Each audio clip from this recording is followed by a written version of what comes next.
Wake up, gamers, because you're listening to the Big Think Dimension with Dan and Bob Video Games. I promise, I have never seen Twin Peaks. You, Bob? Yeah? Chris Wolfhart. Men worry me. Women worry me. Fish I'm ambivalent about. And Dr. Agro. Code word chrysanthemum. Here on GigaBoots. Somewhere someone listening to this just fell to the ground because Agro said that going, must kill Ronald Reagan. I was going to say, Agro, can you activate the sleeper agents deeper into the podcast? I would like the prosecutors to have to try a little harder to find the part where you did it. Look, Black Ops comes out tomorrow. We had to do it right now. I checked the metrics, and Manchurian Kate inducted agents sort of drop off after the first 15 minutes. This is all because we had to make sleeper agents out of the fucking cocoa melon generation. Got to start putting our fucking activations in TikToks. No, this is terrible. This is horrible. Have to put like fucking Subway Runner on the bottom and ASMR sand. My God. It's like little Timmy, can you go strangle that activist for us? Thanks. Hey, how's it going? It's a Big Think Dimension. Big Think Dimension, where we get to try and test out our many streaming technologies, some checkboxes of which are trapped. So we're going to go offline for 1 second. For people who are listening, this will be seamless.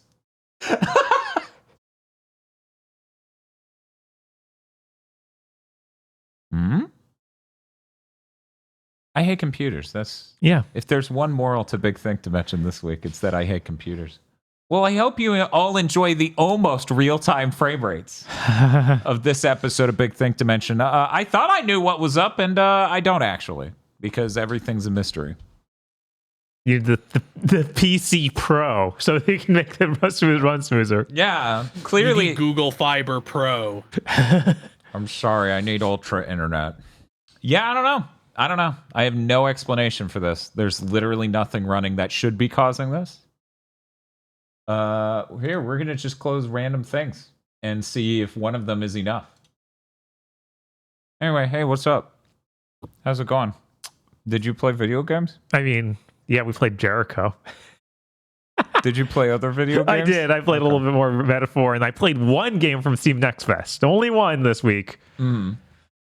I guess I can talk about that. Yeah, sure. The Spirit of the Samurai, which is that game we've seen a few times at different shows now, where it's a stop-motion looking samurai side-scrolling game, where they try really hard to make them look like all clay models and stuff. It's neat, but just like what I kind of assumed from all the footage I saw, this is a situation of a game that art style really great, gameplay, because of the art style, may be pretty bad. So we have a whole bunch of really big animations and stuff that make it kind of hard to frustrating control. They have a weird idea for the way combat works, which you can use the square button to attack, but they're like, really, you want to use the right analog stick? And it is what you just push it in the direction you want to attack? Yes. And you have different combos you can do based on that.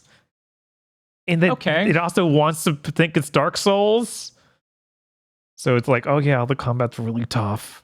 Also, we made it in Unity, so it runs terribly. Also, this game is insanely high budget looking. I'm gonna look this up.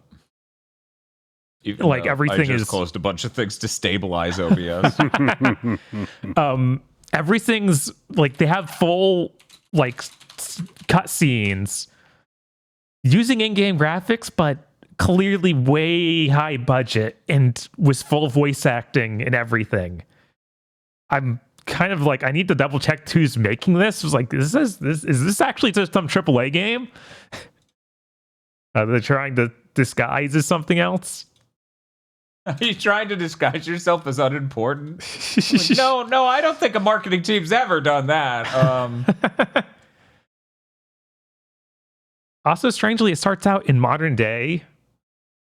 And like there's just some kid, some kid with a katana goes and meets up with this fox spirit you see here. And he's like, yes, there's a story of another young man from a long time ago. And it's like the kid is like between 10 and 15. Then we do the flashback and the young man is like clearly in his late 20s. Which I just thought was funny. It was like, yeah, he's just a full-grown samurai. Again, really cool art style. I can't really recommend playing it though. It's just another one of those side-scrolling games that's Metroidvania based, but only lets you use the left analog stick to move. Yeah, there are many. Yes, and I feel like in some situations that's totally fine, and they make the game around that. Like I think even Metroid Dread does that. This is not one of those situations. It just feels bad, and I'm not sure if it comes solely from the analog stick or more of just the game. Based on these really weird animations. So everything has a longer wind up than you want it to. Even stuff like turning. But that's all I really got to say about the spirit of the samurai. Okay, cool. Go ahead. They do place a whole bunch of importance on that cat you see there, but I have no idea what he's going to do. You have no idea what the secret of the cat is. Yeah, because we got to go find the cat. The cat is in Legends, but he's just a regular cat, and I don't know what they're going to do with him gameplay wise. The cat of the samurai seems a lot more important, actually. Maybe they should have named it that. The spirit of the samurai is possibly one of the most. My brain has been laminated, and this is sliding off titles I've heard on this podcast in a while. Yeah, no, it really sells itself on the art styles. If you can't remember the name, you're doomed. Yeah.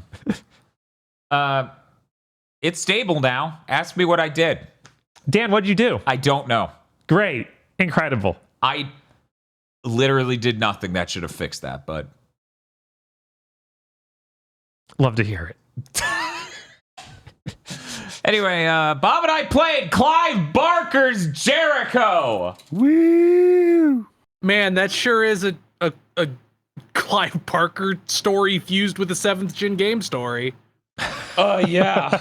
Yeah, I was genuinely surprised how much the structure and the aesthetic of that game could be derived from 7th gen, parentheses, derogatory. Yeah, it's just, it's the most generic shooter I could think of. The weird thing is they came up with other mechanics, but they didn't let you have one of them until an hour plus in. Like, they were like, we have ideas. Would you like to show them to me? No. Yeah, you say one of them, but that one of them is like literally every mechanic. Before that hour plus in, it's no, I'm saying mechanics. It literally wouldn't let you see one of them. Oh, okay. Not a one. Okay, yeah, and that's what the clarification after that was. For some reason, they're like, our bad feeling first-person shooter running at 20 frames per second in our cool universe is enough to hang the first hour plus of this game off of. And I'm like, no. And really, it was a relief that I had any ideas because I was really worried. Yeah. So, Bob. Would you say it's a little third birthday-ish? Because Chet kept going, it's like third birthday. And I'm like, you don't jump into random people. No, you just change which one of your teammates you're controlling. And there's an in-universe diegetic reason you could do that. Right. You know, kind of. But once again, these are all your teammates always, never random pedestrians. It's kind of like, what was it? What was the name of that driver game where you did that? Oh, Driver San Francisco? San Francisco. My brain remembered that. And I went, there's no way it's called that. That's just the setting of the first game. You're right. Anyway. But yeah, even that feels way more third birthday, like, because like I said, you can jump into random people. This is just your 6 teammates. And that game is really great because it's like, how do you win this race? You possess the semi truck a mile up the road and ram it directly into your competitors, and then you win. Man, Ubisoft used to make games. That's true. They sure did. You know, Reflections is to thank for that, and they put them on the task of just handling vehicles in all of Ubisoft's gigantic games. Oh, that's disgusting. Come on. Yeah, they don't get to make their own games anymore. They just handle that. That's revolting. It is. That's beyond despicable. But who knows? Maybe they made Steep. I doubt it. I also doubt it, but I'm just going to check what Ubisoft Reflections has been up to.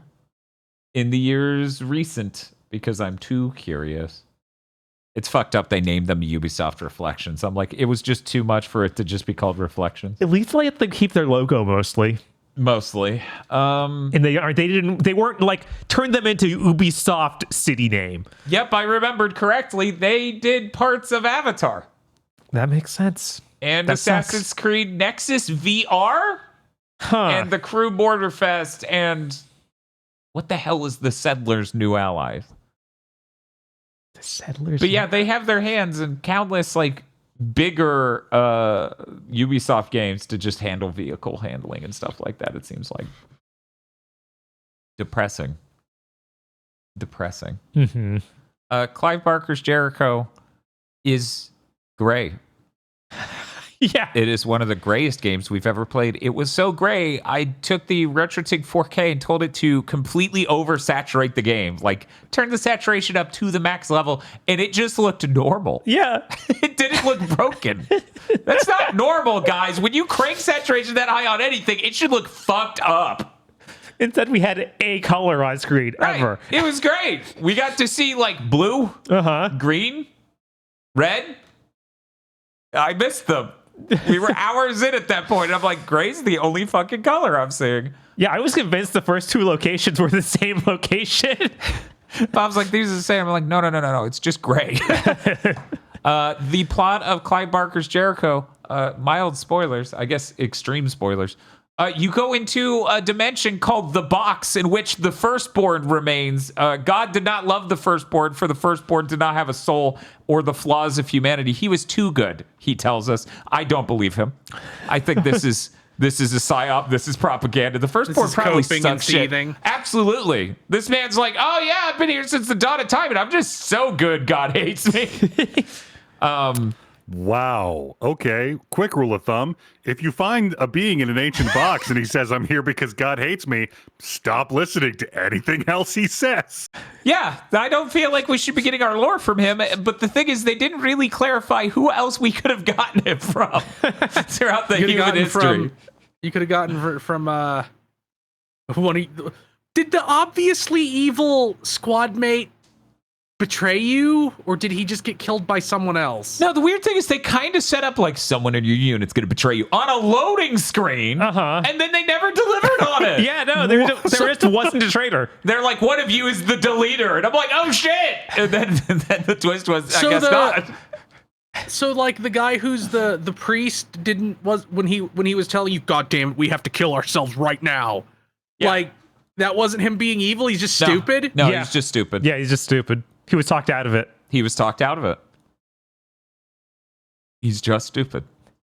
So anyways, these layers of civilization have been kept onto the box. So these different time periods in which humanity had to go into the box to fight the firstborn, to keep it from invading the human realm, have all just been layered on top of it. So the game is just you going through like these 3 time periods, maybe. I think it's just 3, but it might be 4 barely. Yeah, it's you're outside of the box, then you go in the box, and then it's like, Marcus Aurelius. And what else? What other time periods were there? There's World War II. Yeah, World War II is where you start. Then there's Marcus Aurelius, and I'm trying to remember what the other one is. I think it was just the generic Crusades. Egypt. Oh, okay. Yeah, I don't remember who was in the lead of the Crusaders, but the Crusaders were there. It was because they do say these things, but they aren't terribly relevant in a larger way. I believe the final one is Mesopotamia. Okay, I believe.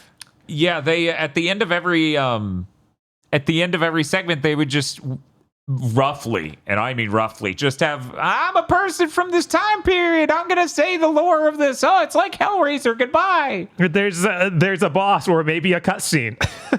I need to remind people, Clive Barker's Jericho, first-person shooter for the PS3 and 360, and also PC. I watched a long play on PC and was mad when I saw that they had 60 whole frames a second. Made by Mercury Steam, the creators of Lords of Shadow, which allegedly had Hideo Kojima work on it. He didn't. And the creators of American McGee's Scrapland, I think? Yeah. Which was also not worked on by American McGee, who himself said he was more of a marketing tool. So Well, anyways, Clive Barker's Jericho is kind of Clive Barker shaped, but part of me wonders if they just said, here's a few grand, Clive Barker. You want to sign off on our game? Right. I mean, this does have like Clive Barker-y elements in it with the hellbox and the and the flesh obelisks that are you're being tortured for all eternity, but it also could easily be a dumb guy watched Painkiller. Not Painkiller, Hellraiser. Painkiller is the fucking the first person shooter. Yeah. Yeah, it could. I don't know. It's hard to trust them on this because they have a track record of fucking lying. So, okay. Having explained that, I'm now going to hyper spoil the game. So here's the Dragon Quest hyper spoilers music. The end of the game, the moment you beat the final boss. Okay. It's literally like 2-minute ending, if even. Yeah. I think it might be 1. Yeah, I think that ending might have been 40 seconds. You kill the firstborn, and then your guys are like, oh no, we gotta get out of here. And then you jump in water, you swim up, there's a beach. You don't even see yourself on it, and then credits roll. Uh-huh. Is there even a beach? I thought it was just an ocean. There's a shore. Okay. Yeah, there's a shore. I think you see the shore at the bottom. Oh yeah, that classic 7th gen trope of the game just stops, there's no ending. Yeah, they ran out of fucking money. Fuck you. I'm so used to that being like paired with the tease for the sequel. Right. This didn't have that. You're supposed to go twist, ends abruptly, tease. This just ends abruptly. Possibly the most abruptly of anything ever. Yeah, they rapidly like murder 2 of your main characters, and then you do the boss fight, and then the game just ends instantly. Oh yeah, the beginning of the fight scene, the final boss just looks at 2 members of the Jericho squad, explodes them, and then you do the fight and he doesn't explode any of the rest of you for reasons that aren't explained at all. Right? Man, what the fuck was all those previous warriors who came in and got trapped forever? They just didn't fucking want it hard enough. Yeah. Seems like you can kill this guy with a couple low-level psychic powers and a gun. Well, I guess they wouldn't have had a gun. Also, we were dependent on his number one in command betraying him at the end because he tackled him back into the void of light. If you remember, the absolute ending is that. That's true. The guy whose voice was really funny. Yeah, the guy you'd been chasing the entire game was built up to be the final boss. He's like, oh, actually, I'm just stuck to the wall here. There's no boss fight with me. That's crazy. Aggro, you were going to say something? I was going to say, it sounded to me from what I'm hearing that all those other warriors, they were in cutscenes. That was their mistake. They stayed in the cutscene, and that's where the guy's exploding power was able to reach them. That is a common mistake for video game characters. They need to get out of that cutscene ASAP. I forget who wrote this, but somebody was like, Yakuza, the franchise, is a story of a man whose power is to shift into gameplay.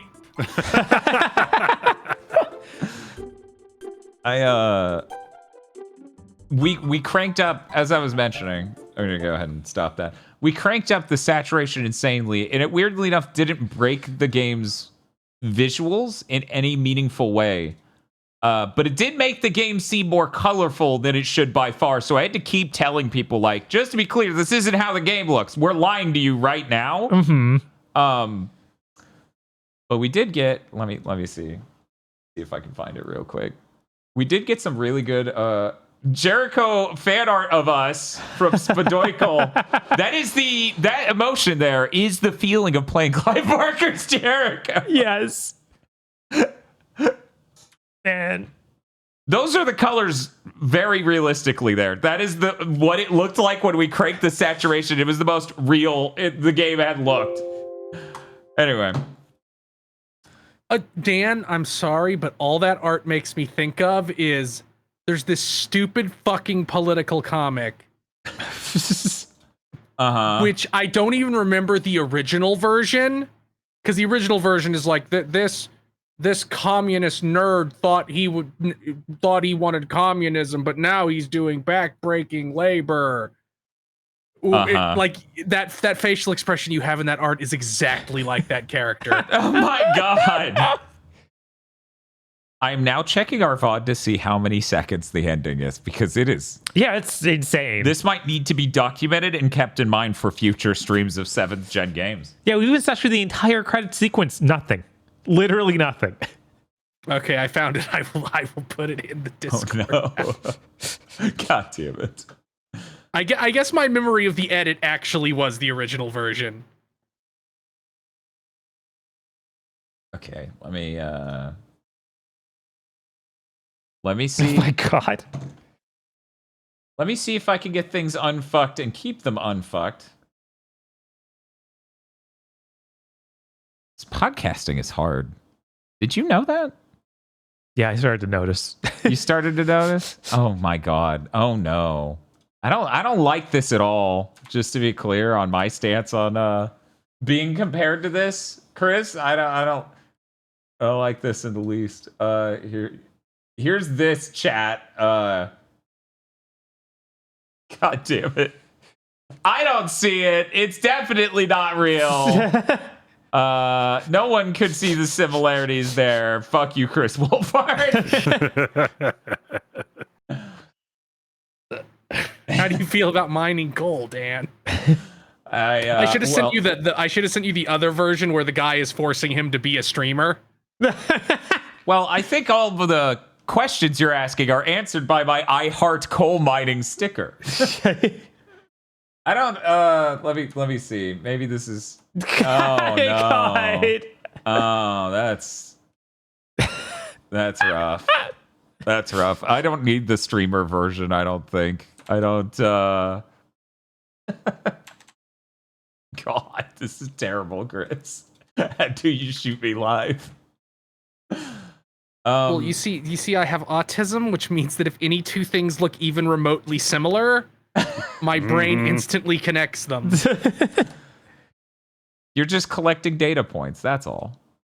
Okay, so we ready to risk sharing the screen with our... I think it's Discord. I think this one functionality of Discord's doing it, because I'm watching the frame rate tank every time. 1 second, I'm going to try it one more time. We're going to see. Uh-huh. I'm not even using the feature yet, just beginning to engage the features making our frame rate tank. Yeah. Wow. I'm not even sharing anything yet. Wow. So it's Discord who fucked my podcast. Of course. That's Thanks, amazing. Discord. Jesus. I'm glad you're not profitable and will be gone in 3 years. Well, certainly. Certainly, if I share the video with you all at 15 frames per second at 720p, then it will be stable, right? No, we're at 40 frames per second again. So that's why the beginning of this podcast got fucked. Yeah. I have extra work because every fucking... Oh, there's no point in tuning in, fellas. I'm turning that off. Holy shit. So just it's all of a sudden decided to break. Did Discord update in the past week? I guess. Great. I thought it was something I did because I spent an entire day changing my capture card setup, because our new capture card, our current capture card, has that white static thing. Yeah. It's hard to notice except for in dark video games. Mm-hmm. Well, I thought I would try to roll us back to the old capture card, but then it drops frames more often even than the current capture card, and that's probably the fault of my PC, which I need to replace. So I thought something in there fucked it up, but nope, just Discord updated and broke shit. Uh-huh. Cool. Thank you, Discord. Thank you, everything.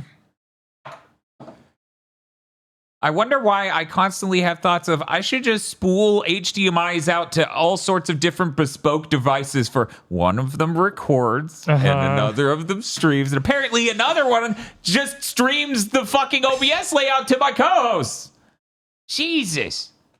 What a fucking nightmare. I thought it was because I checked the box that said enhanced broadcasting.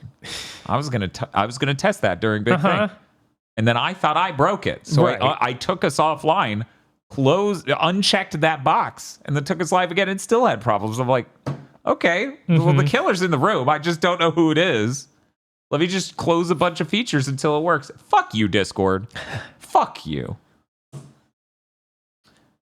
So the whole point of Jericho is that your main dude is really generic and doesn't have any cool things, but then he dies and then he haunts his teammates. That's how you do the body switching. But all of your teammates had really good abilities, actually, because they They can shoot fire bone dragons. Yeah, one guy can do that. No one else is nearly as remarkable. There's Sniper Guy who has the ability to... No, she has the ability to push down walls sometimes, only certain ones. With her telekinesis, she can solve the obtuse environmental puzzles. Yes, and then her real ability is having a grenade launcher on her sniper rifle. Yeah, which despawns enemies. Yeah, it's like, that's not psychic. That's just useful. And thank you, honestly. Of these two things, I'd rather have useful. We need to have like some sort of 7th gen contest for the most asinine way to open a door. Yes.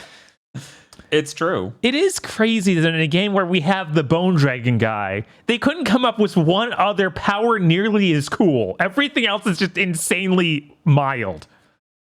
Like, oh yeah, she can slow down time, and that's the next coolest one. Okay, so if we count fading to white, the moment it fully fades to white as the end of the ending, because the only thing you get there is a shot of the ocean, which you're right, no shoreline, and credits. This ending. Let me look at this. Go back. I'm gonna get it exactly, because this is fucking nuts.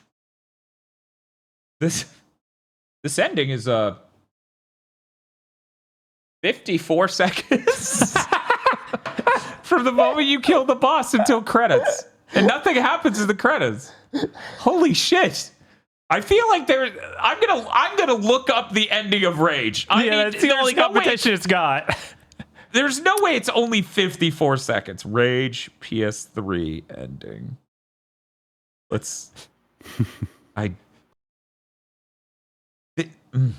Literally, you stab Demon Baby. Yeah, it says here, like, there's final boss plus ending cinematic. Okay. So that's 4.5 minutes. That's not promising. No, it's not. Yeah, that's still boss fight stuff. I guess we're gonna have to play Rage to time it ourselves, right? Well, Rage is a really important game. It's 60 frames per second during 7th gen. What an amazing trick. Was? I don't think that's true. No, it is true. The entire engine's a nightmare to work with because of that. Carmack did an insane amount of work to get mega textures working. And because of that, things had eternal pop-up. Like in Unreal Engine, a texture loads and then it's loaded. In Rage, you would turn the camera and it would need to load new textures because it's all virtualized. We'll be playing probably, if we do that, on the Series X. But I don't know. Now I'm like, well, really, the real experience is the PS3 or 360 version. Mm-hmm. That's what we should be doing. But I bet copies of Rage are so expensive. We definitely haven't already bought any. They aren't just sitting around here. Yeah, it's not like I know how short the ending of Rage is because Bob could not help but tell me how insanely short and abrupt that was. God, it's okay. I'm sure the sequel they made really delivered on the promise of that ending. Uh-huh. Oh, God, I forgot that was the thing. Yeah, it was real, unfortunately. The Rage sequel is really forgettable. Remember when they tried so fucking hard to convince people that Rage 2 had a personality? Yeah, they were like, "Isn't this like, cool? Look, here's our pink neon." It's shit. Like, it's our blood dragon. Yeah, which is the art style and stuff of Rage Original was really neat, and they could have just done that. Instead, they chose after that whatever that was with the neon pink and the being very comedy focused. What a weird choice. Yeah, Rage 2 was a really fucking weird choice. Look, Andrew WK, please clap. Yeah, that was real weird. Yeah. I was trying to think of his name. I'm like, holy shit, did I dream that? You're like, I invented a whole musician. Weird. You need to find a game with another title that's one word that's an emotion and flop swap them. Fear? If only Fear wasn't insanely long. Yeah. Is it insanely long? Oh, yeah. For some reason, that game, much like Bakiru and Prince of Persia: The Lost Crown, is enormous for what you would think. Somebody chat yells 8 hours. Excuse me, what? How long to beat says 8 hours.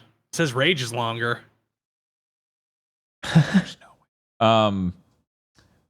I see chat saying wet. And someone else going, wet is an Wet's emotion? not a feeling. Right? Guys, we can't step on the dark and wet stream. Yeah, no, that's an important flop swap. We can't, Scorn? Jesus. Anyway.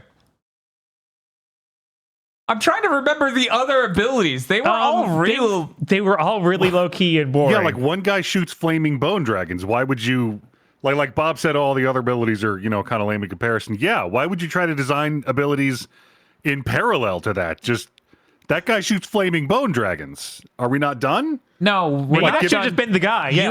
You have to play as the hacker girl. Yeah, like I said, so let her do like flaming bone tigers. Let's just have the flaming bone squad. I mean, that would have been really sick. Yeah, this game would have been way cooler if it was that. Like we brought together this elite strike force of people who can summon flaming bone animals. What? Like shit, my tax dollars are going to work. God, what else was there? There's the blood girl. She could lay down blood hexes. Blood hexes. Yeah. So that one would be AOE damage, and one would be freeze enemies in place. It was pretty funny because, to me at least, and maybe this is a me thing, at the beginning of the game you come to a door and the door is really powerfully sealed with a blood hex, which she says, she's like, "Oh, this is a blood hex. It's real powerful." And I'm like, oh, okay, that's crazy. This is like an upper echelon of, she's the blood hex person. She's just fucking, she's just pumping herself up. She's just like, oh, look at this. It's so strong. Only I can deal with this. And everyone else is like, yeah. Fuck this bitch. What's the preacher do? He has 2 pistols. He has 2 pistols and he sounds like Colonel Sanders and kind of looks like him. It's funny as shit. Yeah, he has the 2 pistols that can do different shot types. Yeah. And then they didn't explain what his powers were. They were like, this one can suck health or something. Yeah, it was a really weird thing that even at the end of the game, you seemed ambiguous on, where it was like, well, this one absorbs the thing and this one turns the thing against them. And I'm like, what? Right? I had no idea. It's like, well, maybe I didn't use his abstract power because he could shoot explosive bullets. Right. I don't know why I'm asking this. It's completely out of nowhere. Did they ever make a Ghosts of Mars video game? They didn't. It would have been pretty funny. Maybe they should have. Maybe they should have. Was that PS2 era? No. That's later, right? When did that movie come out? I think that was PS2 era, 2001. Okay, so yes, I'm imagining the box art that would have been. That would have been awesome. Everything got fucking games. We got fucking Buffy games. Mm-hmm. Yeah, that would have been sick as shit. So now I'm just sad that I didn't leave the enhanced broadcasting on, because then I could have tested it here. Right? Yeah, it was really frustrating that every time the game was even remotely difficult, it was because the game did not explain what it wanted at all. The 7th gen special. Yeah. It was like, well, I've shot this guy 500 times. He's not dead yet. I must be doing something wrong. Oh, I didn't shoot him 501 times. Yeah, because they don't have health bars and they don't telegraph even being hurt well.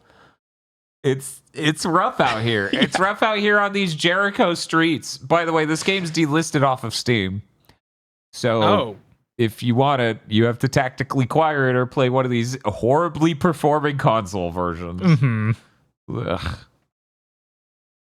Also, it's not remotely scary. It doesn't even feel like it's trying to be scary at all. Yeah, it probably isn't. Yeah, it's not a horror. It's a horror aesthetic, right? You know, horror's kind of like Splatterhouse isn't scary, right? But I don't. Something about putting Clive Barker in the title and trying to emphasize that angle of it. I kind of thought that was going to be like genuinely trying to be scary at some point. I'm trying to think because I haven't seen Hellraiser since I was a kid. Mm-hmm. Like, I saw it when I was really young, so of course it was scary. The fucking live performers for Mortal Kombat at my theater who had the music too loud were scary for me as a kid. Movie, nothing compared to that. Right. Fucking Scorpion's got a skull face, who cares? He does that in the video game. Who are these guys flipping in this theater who are doing this dance to this fucking techno song? It's so loud. Anyway. I don't know. Maybe that's more horror aesthetic and gross because flesh, lots of flesh. Yeah, that's true. There is a lot of gross flesh stuff in this. There was that. Yeah, so maybe that's say many things, but this game had no shortage of flesh. Very, very fleshy. Oh, thank you. This is important information. I like the chat to praise me of. You could buy a Steam key for the low price of $356.59. Wow. Why would that you sounds ever like do that? I would get it some other way. What a great deal. Oh my god. Anyway. I genuinely expected this to be something else entirely because the one clip from it I know was the when I get out of here, I'm going to eat your soul. A thing that guy does not do, by the way. Yeah. No, that's not his thing. I thought it was his thing. I was certain that would make sense in context. I can see why they put it in the review. It is just as absurd out of context as it is in context. Yeah, I played the demo for this back in the day on the Xbox kiosk in the GameStop. So I knew what the shape of it was going to be, but I didn't think it would literally be like that demo, but for his 8 hours or 7 hours with no changes. You know, sometimes video games be like that. Maybe sometimes they make the thing and they go, yeah, and it's like 10 hours long. And you go, how does it change? And they go, oh, that's the good news. It doesn't. This is it. I don't know what you thought you were signing up for. I got to show, we got to talk about one last thing before we move on because this is insane. Oh, God. It will never be this crazy ever again. Let me pull this up. There we go. Boom. The cheat code screen has an access code that you tell someone over the telephone. Okay. To tell them, you call one of these 4 phone numbers. Notice all of them European. And all collect phone numbers you pay for usage And it lists the price in pounds and euros. And you call them and give them the code so they could generate what your code is for your game to unlock these cheat codes. How insane. This is the only time I've ever seen this in a video game ever. Yeah. Yeah, what a nightmare. At this point, just sell me the DLC for your cheat codes. I don't want to call your collect number about it. You're like, God, I have to pay money and be on a telephone? Kill me. Yeah, absolutely fucking nutty. Absolutely fucking nutty. Anyway. I don't think anything's ever going to be as absurd as that scam. Man, yeah, 7th Gen was so weird because we no longer could have cheat codes anymore. People just didn't want their games being broken, but they wanted to sell you them anyway. They wanted to sell you a thing like what would happen a cheat code at some point in the past, but no idea if this is true, but a thing I heard was that platforms got really dickish about like, will that somehow break the game? If it breaks it too much, we don't want you to let them have a cheat. Like that's why all the fun cheats got removed from like Grand Theft Auto. That could be it. I find that more believable than the like people saying it's about achievements thing. Like I find it more believable than that because we have examples of cheat codes that just make achievements turn off. Right, like a lot of them do that. Like Saints Row 2 does that. And we literally have examples of cheat codes that make it insanely easy to get achievements that happen during that gen. Yeah, that makes a lot more sense that they're worried about something breaking outright. That's really sad though, because like Chris is saying, specifically with GTA, it's never been the same sense. Like all the PS2 GTAs are more fun because I can spawn 100 tanks on top of each other. That's just more fun. So the publisher on this game was Codemasters, by the way, which is part of why undoubtedly it got delisted. But interestingly, in chat, Sick Wheelchair Combo says Codemasters did the call-in for cheats scam on multiple games of theirs dating back to the PS2. Whoa! I'm guessing they most of the time remember to remove that from the United States copies when it's European phone lines. Yeah. That makes no fucking sense. we had a U.S. copy of the game. We didn't go out of our way to find some European copy and yell at it. Yeah, I thought that would be obvious, but maybe we should be very specific. This is a U.S. copy of this game telling me to call an Irish phone line or something. Yes. I don't know why it's like this. Anyway, I don't have anything else to say about Clive Barker's Jericho. It's astonishingly unremarkable. Which is weird. I didn't expect that. I really expected more horror-like elements, like fear. Mm-hmm. I expected more interesting cast. Like, we have a cast, thank God. Like, the only interesting one is that guy with the flame dragon who's, like, Hispanic, and he even has weird flavor text about, it's some demon I've sealed in my hand. And that's why it's always closed off in that cool thing. And it feels like nobody else has stuff going on like that. Check this out. One of the other teammates is a lesbian. Yes. I can't even remember which one it was. And another one is autistic, and that comes up like twice. Oh yeah, that's right. Well, probably. It was framed in the she's been through mental trauma, so we help her hyperfixate as a coping mechanism because she was in a mental hospital. So she's crazy, and the other one's a lesbian. Anyway, those are the women of the games. Yeah, that sounds like about right for 7th Gen. Yeah, it's sure was 2007. It's surprisingly more tasteful than you might think of that, though. Yes, incredibly. Yeah, like it's not.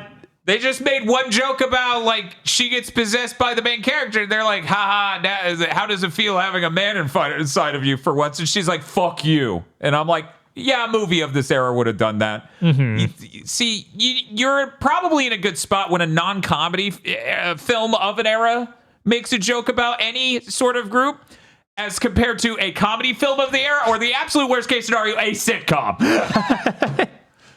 Because if that was as hard as Friends went on half of the shit it did, I think we'd be like, Friends wasn't that bad. Yeah. Clive Barker's Jericho. It is markable. You could write on it. I don't know about remarkable. That's I expected so much more. Anyway, Bob, anything else? Not really. No, we can move on. We can. Hey, Bob. Hey. I played Bakeru. Oh yeah. Hey, everyone. You know what Bakeru? I believe it's a Bakeru Mameda in Japan or something, and it's something just called like Bakeru that. There, here. Right, and I think there's even another word after that. I think okay. the kind keeps going in Japanese, I'm pretty sure. Yeah, and then they're like, fucking, they're not going to remember that. Call it Bakeru. And then every time I texted Bob using voice to text with this game, I'm like, bakery, because I know. Like, he'll get it. For people who don't know, this is that game that's sort of like a spiritual successor to Goemon, made by people who used to make Goemon games, who are now at the developer Goodfeel, who have done a number of Nintendo games and stuff. Like they did the Yoshi's Crafted World, and they've done other things for Nintendo. I'm playing it on Steam, so it's got an uncapped frame rate. It runs really, really smooth. Because it's a game designed for the Switch that maybe didn't run perfectly there. It's sort of like imagine if this is the best way I could explain it. You took a Mario 3D World level and then stuck an action game character in it, but then it's watered down, simplified action game character. Mm-hmm. So you're using LB and RB alternatingly to hit enemies with your taiko drumsticks, whatever they call those specific things. Right. Where it's just the thick fucking rods of wood. You have charge mechanics where you hold one, the other, or both, and it'll do 3 different charge moves. It is really action focused. One of the things that kind of annoys me about it when it's trying to be a 3D platformer and action focused is to run in this game, you have to first dodge. There's no going straight into running. Because you need to, the dodge button's X on Xbox or square on PlayStation, and you need to hit that and then hold it in order to run. Yeah, I found myself never using the run. I'd always use that dodge and then jump maneuver. These levels are so big. Yeah, it's just that moves you slightly bit faster for the big levels, so I had to. There was something that I played recently this year that had a similar you have to dodge to start running thing, but I cannot fucking for the life of me remember was what Stellar it is right Blade now. like that? I can't remember how running I don't remember. worked It might be East 10. Oh. Yeah, even just holding the run button as you come out of another thing won't make you run. You literally, if you want to go for jumping or hitting or doing anything, you have to land, then dodge, and then you can run. It's really weird because, like, the levels are absolutely massive. It feels borderline collectathon in how many trinkets there are dispersed, but it is very much like Mario's 3D World, a linear level. You're traveling down the beach. You're going through this housing thing. You're going up these platforms and stuff. And it's really rough that I'm playing this right next to Astro Bot. Yeah, it's does not fare well compared to that. Especially since it's that thing I talk about a lot with action RPGs, where it's like, if you have me do a high level of input, you better have a high level of depth to your gameplay to complement that, because otherwise you just made the game more involved, but not more engaging. With this, I don't think the combat's good enough to really reach a level where I felt like I was glad that it substituted a game with a simple 3-hit combo or something. Especially since the moves... What I like a lot in a game that is a 3D platformer is when you can keep moving and do attacks. You know, like a Crash. You can move and spin. You don't have to stop moving to spin. Same for Mario Galaxy. Same for a great number of other games. Even Goemon, I'm pretty sure the 3D ones, you can keep moving while swinging, depending on the character. It's really annoying to me to a game where the whole point is to traverse through the level that you literally have to lock your feet down to do an attack. And it took an hour and a half to get the stinger. Like, it takes a while to get that stinger. I think that's one of the new moves for the US version. I'm pretty sure you don't get either of those charge moves. You get the one where you charge bows, but you don't get the other two, I don't think. Which are what make the combat enjoyable at all. What the fuck were they playing in Japan? That's crazy. Right? Because, the two... So the one they did have then is you slamming the taiko drumsticks down, and it causes a spherical explosion of energy. The other two then are the stinger and a sort of, like, I know there's a Devil May Cry move. What is it? The gauntlets in 3. Yeah, it's called like the Starfall. No, Starfall is when they does the kick. It's the one from Virgil where he does the rapid spin in midair. Yeah, I cannot remember. Does a ton of hits, and there are specific enemies in this. The turtle with the bell for a shell that like really do benefit from you having that move. So imagining this game without it is like oof, because. Lots of times, a good example of what will happen in this game, you'll get to yet another giant open area. There will be a large circle of enemies just running around a thing. They're basically no threat. And the idea is, well, you kill them all, and then the thing in the middle will spawn, or at least you'll get gold from them. And then in the middle, you'll hit your sticks down, and then it'll spawn the thing, and you'll want to destroy that. You can't move and hit. And if you took away the stinger, I would absolutely go insane doing that. Admittedly, they do have the transformations. Yeah, the transformations, and technically the when you alternate the hits, you do weird like, you lunge towards them. I'm trying to think of an action game that's had that, because I know that's real, because it is a real lockstep movement thing. You know, you're moving a set distance. It can only go so far. Right. When you do that, I know it's happened. Oh, yeah, it's for sure happened. I can't place it either, but specific reference. But yes, it's true. You can do that, but that's way more annoying than just charging 3 stingers and getting the whole circle done instantly. Instead of you doing that for all 12 enemies in this giant circle. And that's like so many enemy formations are that. They're really spread out. Yeah, once I got the fishing rods, it kind of solved that problem, because he's just like, oh, just smash the buttons and everything's dead. Yeah, it's the final transformation. Is like, hey, here's a thing that just shoots out these yo-yos to hit these dudes, and you just mash your way through every encounter now. And I'm like, this is easier and smoother, but it's not necessarily more engaging or fun. It's just easier. You just made it shorter as an experience. Yeah, I don't... So anyway, I was about 3 hours into this game, and I decided I'm probably not going to finish it, because the game's like 9 hours long. And you were saying after the point I quit, seemingly the levels got more interesting. Yeah, because a lot of the levels in the first set are just like beach and ocean, which is, I like that aesthetic, but eventually it's like, is there anything else? Is the game just going to end? There were like a couple beach levels. Sunshine. And there are like 4 ocean levels before it, because you're literally riding that ship. Yeah, you're riding that ship. But aside from that, there were things where it's like you're going up in a castle, you're traveling up in a city. Yeah, the city is the one that stands out as different.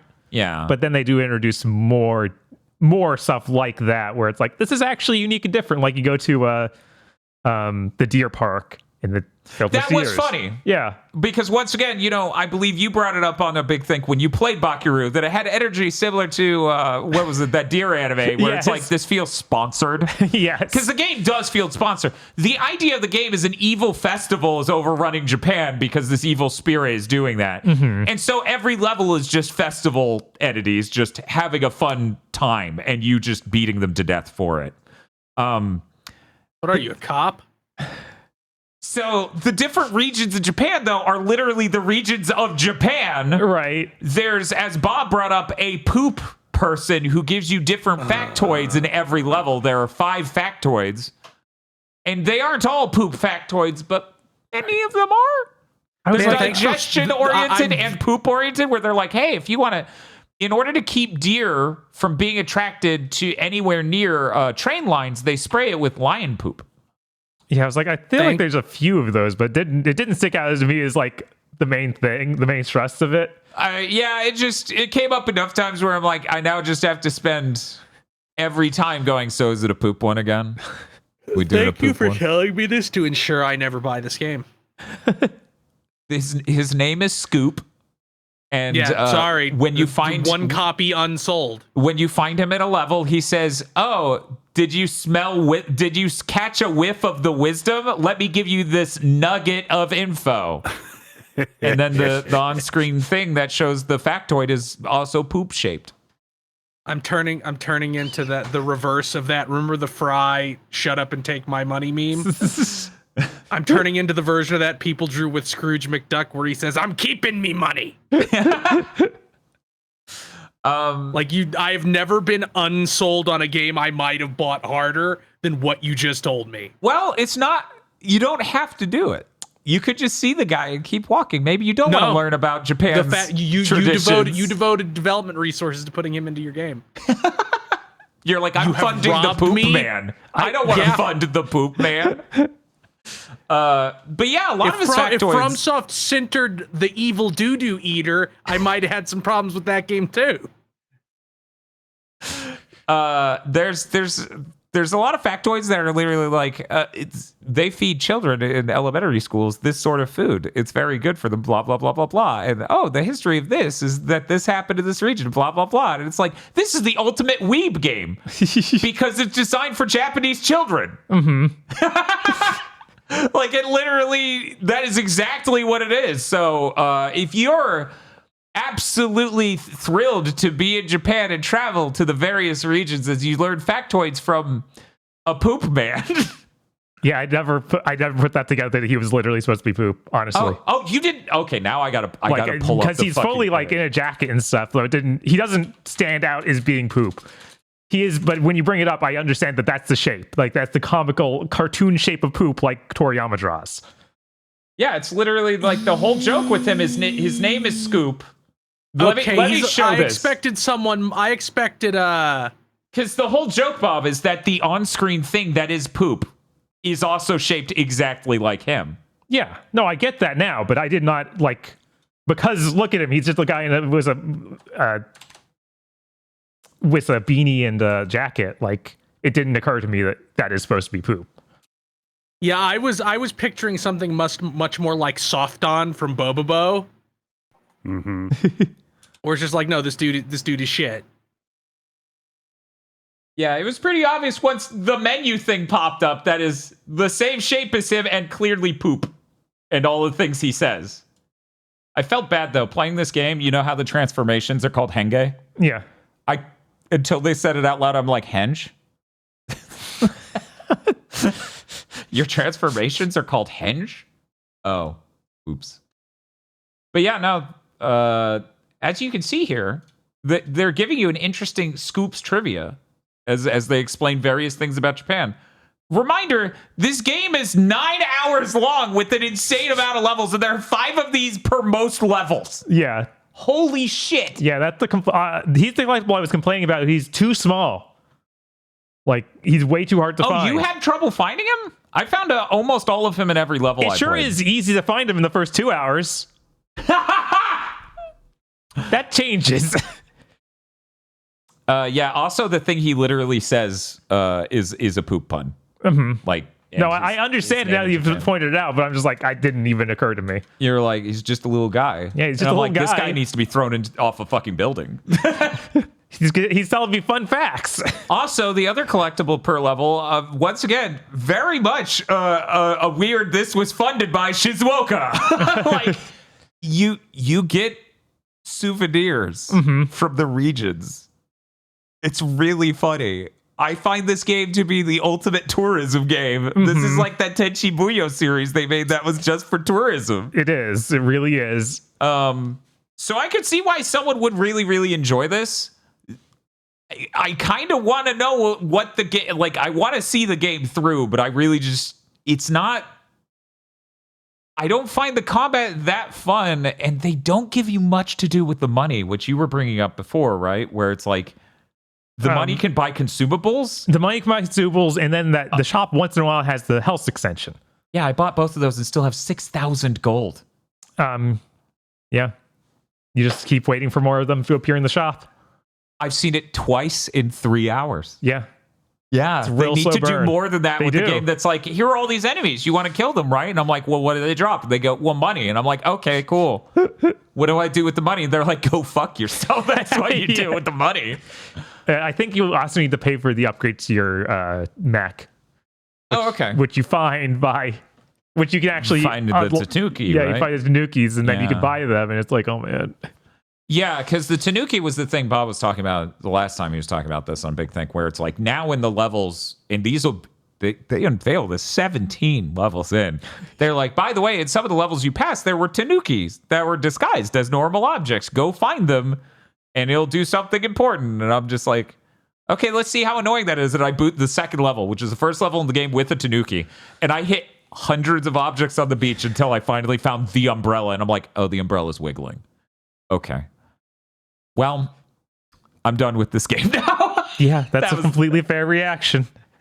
Yeah, I don't hate the game. I don't think it was bad. I think it has really cool art design. I wish I had a little bit more budget to do more cutscenes because they are used sparingly. Yeah, they're used super sparingly. Where it's like, it's really weird because you'll meet a boss, you'll fight the boss, and then the ending, if the boss gives you a transformation, is full spoken dialogue with an animated cutscene. And that's weird because you didn't really see him in that fidelity or hear him much at all before that moment. It's like strange. It's like getting introduced to someone after you're leaving them for the last time ever.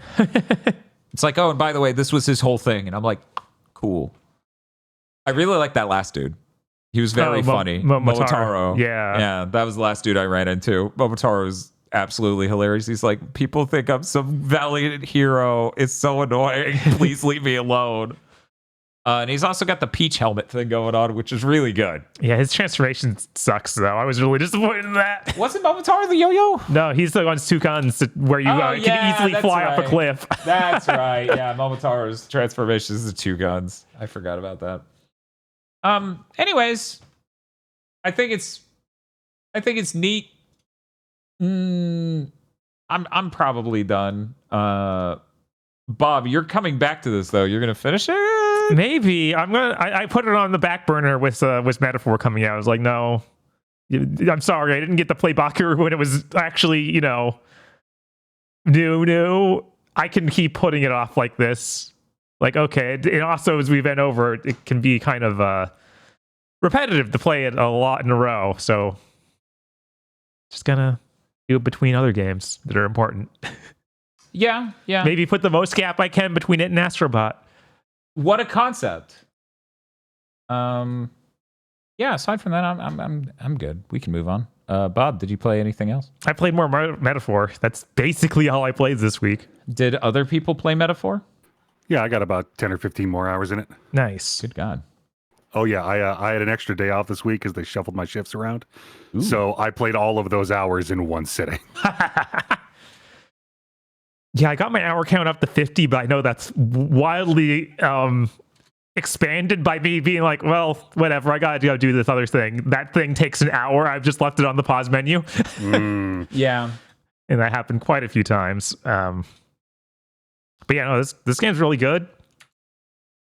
I think it's really interesting they keep hammering into ghosts and undead things aren't real in this universe. That any time you see a skeleton, he is being controlled by someone. I don't know what your definition of undead is. But yeah, they like make special concern to like, oh, we're going after a ghost here, and it's like, it's not a ghost. It's just a monster that looks like a ghost. Okay, did light magic kill it? Yes. Then we're good. It's a really interesting distinction they felt they had to make. Like, no, nothing can come back from the dead. I don't know, that's suspicious. That sounds like we're killing a main character. Kind of, right? Oh my. I did run into one glitch that I want to warn people on. Okay. In the first major town, you can go into the mausoleum after having completed the first main dungeon. And there's a quest you can get there that's about killing skeletons. Okay. And collecting their skulls. Okay. That's why they call it the Skeleton Dome. Yes. God damn it. Those skeletons do not respawn. Ever. Okay. So if you don't have that quest when you first go in, no, you can never finish the quest. Oh my god. Now, have you been putting your console into sleep mode? Yes. What if you entirely close the game and reopen it? I've done that, and that doesn't fix it either. This sounds like something that might be patched. Maybe. There are a lot of threads and stuff on Reddit being like, yo, this is glitched. And then people fighting them on. I was like, no, it's not a glitch. They're supposed to stay dead. Like, what is wrong with you? Yeah, if there's a side quest that you can pick up and not be able to complete, that's a bug. Right?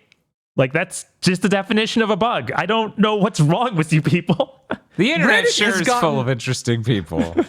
It's not like I ever used Reddit or posted on it even a single time in my entire life, but I would occasionally look at it to like try and figure out the wins of popular stance. Uh-huh. It's gotten real bad in the last couple of years. Like, they're all Giga fanboys, but for corporations. Like, not even a specific one. It's just like, no, that's not a bug. No, you're wrong for being upset about this. Stop. You're wrong that you don't like Nintendo shooting people who distribute ROMs in the head. You're wrong, you're wrong, you're wrong. God bless our corporate overlords. That's like every single post on r/gaming now. But anyway, to avoid this problem, there's a guy who stands immediately outside the dungeon. He gives you the quest. You must talk to him several times, so he will.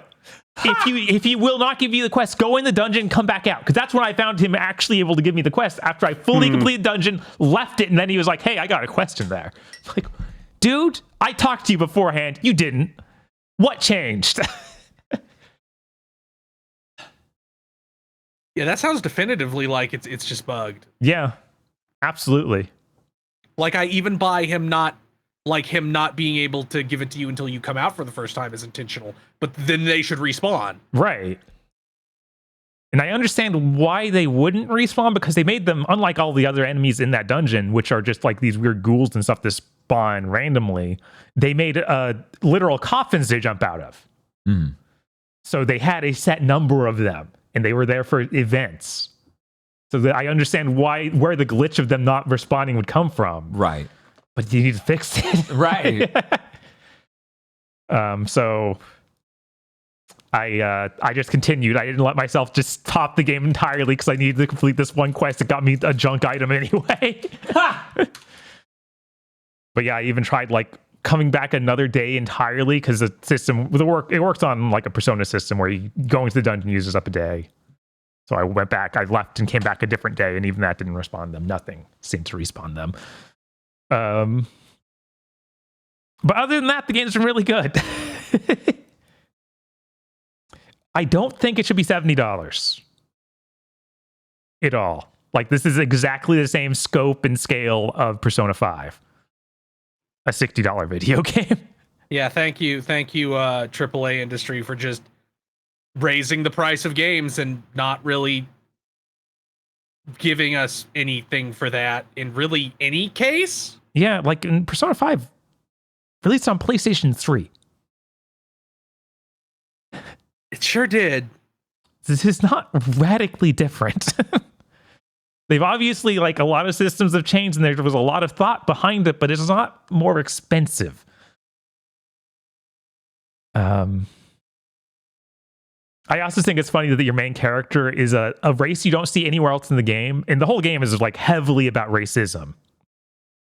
So it's funny to be like, okay, your guy is the one they're the most racist against. And just to give him that backstory of like, okay, we don't need to write anything extra here. We just have everyone implicitly knows that he's been discriminated against. Which does come off as a little bit more believable than Persona 5's main character, where Joker is like, oh, he's some downtrodden guy that's gone through all of this. And it's like, that's really hard to buy. It doesn't feel like he's gone through nearly as much as his teammates. But it does feel like a little bit of writing crush. Just be like, we didn't write in exactly anything about him other than, yes, he is discriminated against. It almost, because they've got like the Parapus, which is the classic anime writing of like, okay, so we've got a group of cat and dog people that are really cute, but everyone's mean to them. Yes. Do you get it? Do you get how racism is bad? No? Okay. Everyone's mean to you. Did that sink in? Are you empathizing yet? my favorite God, what now I'm trying, God, what fucking book is it? I'm trying to remember what Discworld book it is that is like really that. And it's my favorite one because it just ends with Vimes beating a bunch of people to death. He's like, you're really horrible to these goblins. I'm gonna have this knife fight with you on a steamship and kill the shit out of you. Based. Snuff. It's called Snuff. It's literally called Snuff. Did you get to the bat people, aggro? I have encountered one bat person. It's a really cool race. I did not expect that. Yeah, no, Samurai Bartolf was not a thing that I saw coming when I started playing this game. No. Oh man, I'm really glad that I got to play like a bit of SMT5 and then play this game. Because I got to learn how all of those crazy ass systems work. And then play a fantasy RPG with them. Yeah. With like characters and a story. Yeah, SMT5 isn't about that. It's about you're going to get obsessed with these systems, and that's it. Sorry, I'm just pouring a cheer wine in the middle of the podcast. Sorry if any of that ice or soda audio came over. Jesus. Also, oh my God, I have never seen this much heavy lifting in costume design being done by like the 60s and 70s in the UK. Oh, is that where the weird puffy shoulder thing comes from? Like the patterns, the cuts, it's all very mod. Like it keeps happening, and my brain keeps going, this isn't real. You're gonna wake up, and everybody's gonna be wearing those shitty tunics and triangular breastplates in generic fantasy anime. And then Hulkenberg takes off her coat, and her pants go like all the way up, and I'm like, this game is fucking amazing. Yeah, I noticed the songstress. Her dress is extremely like 70s. Mm-hmm. Man, what a good game! It's such a good game. The job class is like fully featured too. Like every time, like in a Persona game, when you get a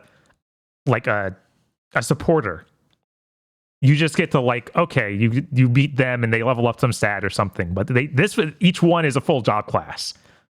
So you're really encouraged to build the relationship with that character because that will unlock more features for that job class and more ranks of it. Cool. Mm-hmm. Like the moment I got Hulkenberg, I'm like, Knight. Okay, what did that do? Oh, nothing. Okay, so I just immediately switched to her Brawler and used her as that for a while, and then I ranked up the relationship and like, oh, what's the second job class there? Magic Knight. Okay, so I switched her back to Knight and started actually using her and realized, oh, she for real doesn't take damage from physical attacks. Oh my God. Yeah. Like usually I play it like an RPG. It's like, oh, here's a taunt move. I'm like, wow, that sounds like a waste of potions. but this game is, what do you call it? Really well designed, and all of the features it give you actually work the way they're supposed to. Weird. What a fucking concept. Oh yeah, I got to do something similar to the Dragon Crown rocking across the countryside. Oh yeah? You can party rock in this game? You can kind of party rock in this game, because I got a point where like, okay, I've picked up like 4 different quests in town. Time to go out on my adventure, and like each day we'll go to a new dungeon and hit up things on the way to each one. And it was like, okay, this is really good. I hope we get multiple sections like this. Hell yeah. Oh, and every time you go to a new location on the map, it has this thing like Dragon's Crown where it's like the narrator's going to softly explain the sceneries that you're passing by and making it very fanciful. Mm-hmm. Yeah. Oh yeah, I was getting serious Voice of Cards vibes off of that narration. Yes. It's real good. Also, like if you're just starting Metaphor, don't panic. You will eventually, you will unlock the mage class eventually, and you will unlock an ability to just farm MP. It's gonna be okay. Personally, I would simply learn to deal with the MP economy. All today's spoiled gamers who can't deal with only having several hundred pounds of oats. I also I unlocked one of those archetype jobs that, man, now I want to re-roll and just dump everything into luck, because I think I can just crit stack party rock that thing all the way through the game. Yeah, luck does have a large effect on that. Which class distribute is that? stats when you level up? Only for your main character. Okay, that's kind of like SMT then. Yeah, You'll get like one random stat and then you can spend a stat. Mm-hmm. Oh, that's good. But that's the merchant. You spend 500 gold or whatever the money is to do like a weak almighty attack. And like the mage generates MP by stunning enemies, he generates cash by stunning enemies. And that rate of return is excessive. I actually didn't notice that. Wait, so I guess if he crits, then he would stun them. No, I'm like on the world map outside of combat, when you're just taking out weak enemies or stunning enemies before you start. Oh, I never chose mage for my main character or merchant, so I didn't know. Oh, wow. Yeah, because I've been rocking around with the cleric main character or switched him to the gunner later, which is really nice because it's just like, oh, there's an enemy over there. Shoot, shoot, shoot. Oh my god. I'm pretty sure I know how to unlock the gunner. I just didn't pick it before I did a story thing. So I'm doing all this content thinking, man, I really wish I knew what the gunner did. It would probably be useful here. Yeah, the gunner kind of rocks, and he looks kind of like he would fit in a Gundam. Nice.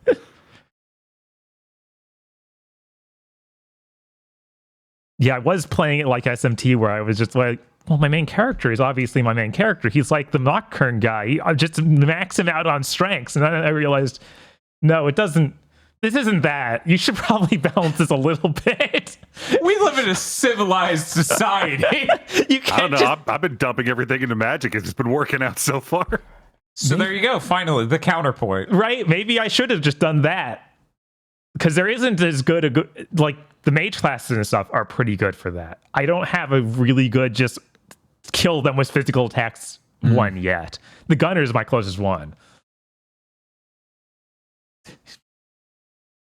I'm just thinking of Amalia from Unicorn Overlord. I'm like, yeah, maybe you get a partner at some point who's like, I'm all about strength, and they're 11 feet tall, and we will never address this.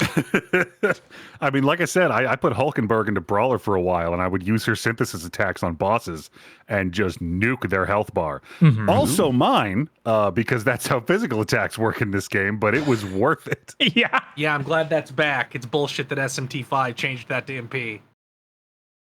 Yeah, and this only the Brawler has it set to health. The other classes like the Swordmaster and stuff do still use MP. Yeah. Which makes that class really distinct. So I think it makes sense to do it. Yeah.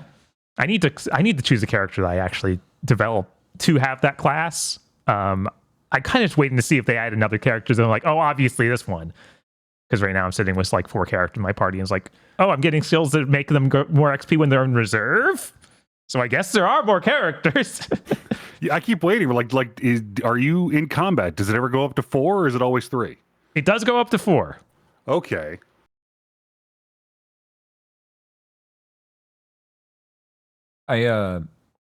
There's a specific blog run by a graphics engineer who does frame time deciphering of video games when they come out on PC.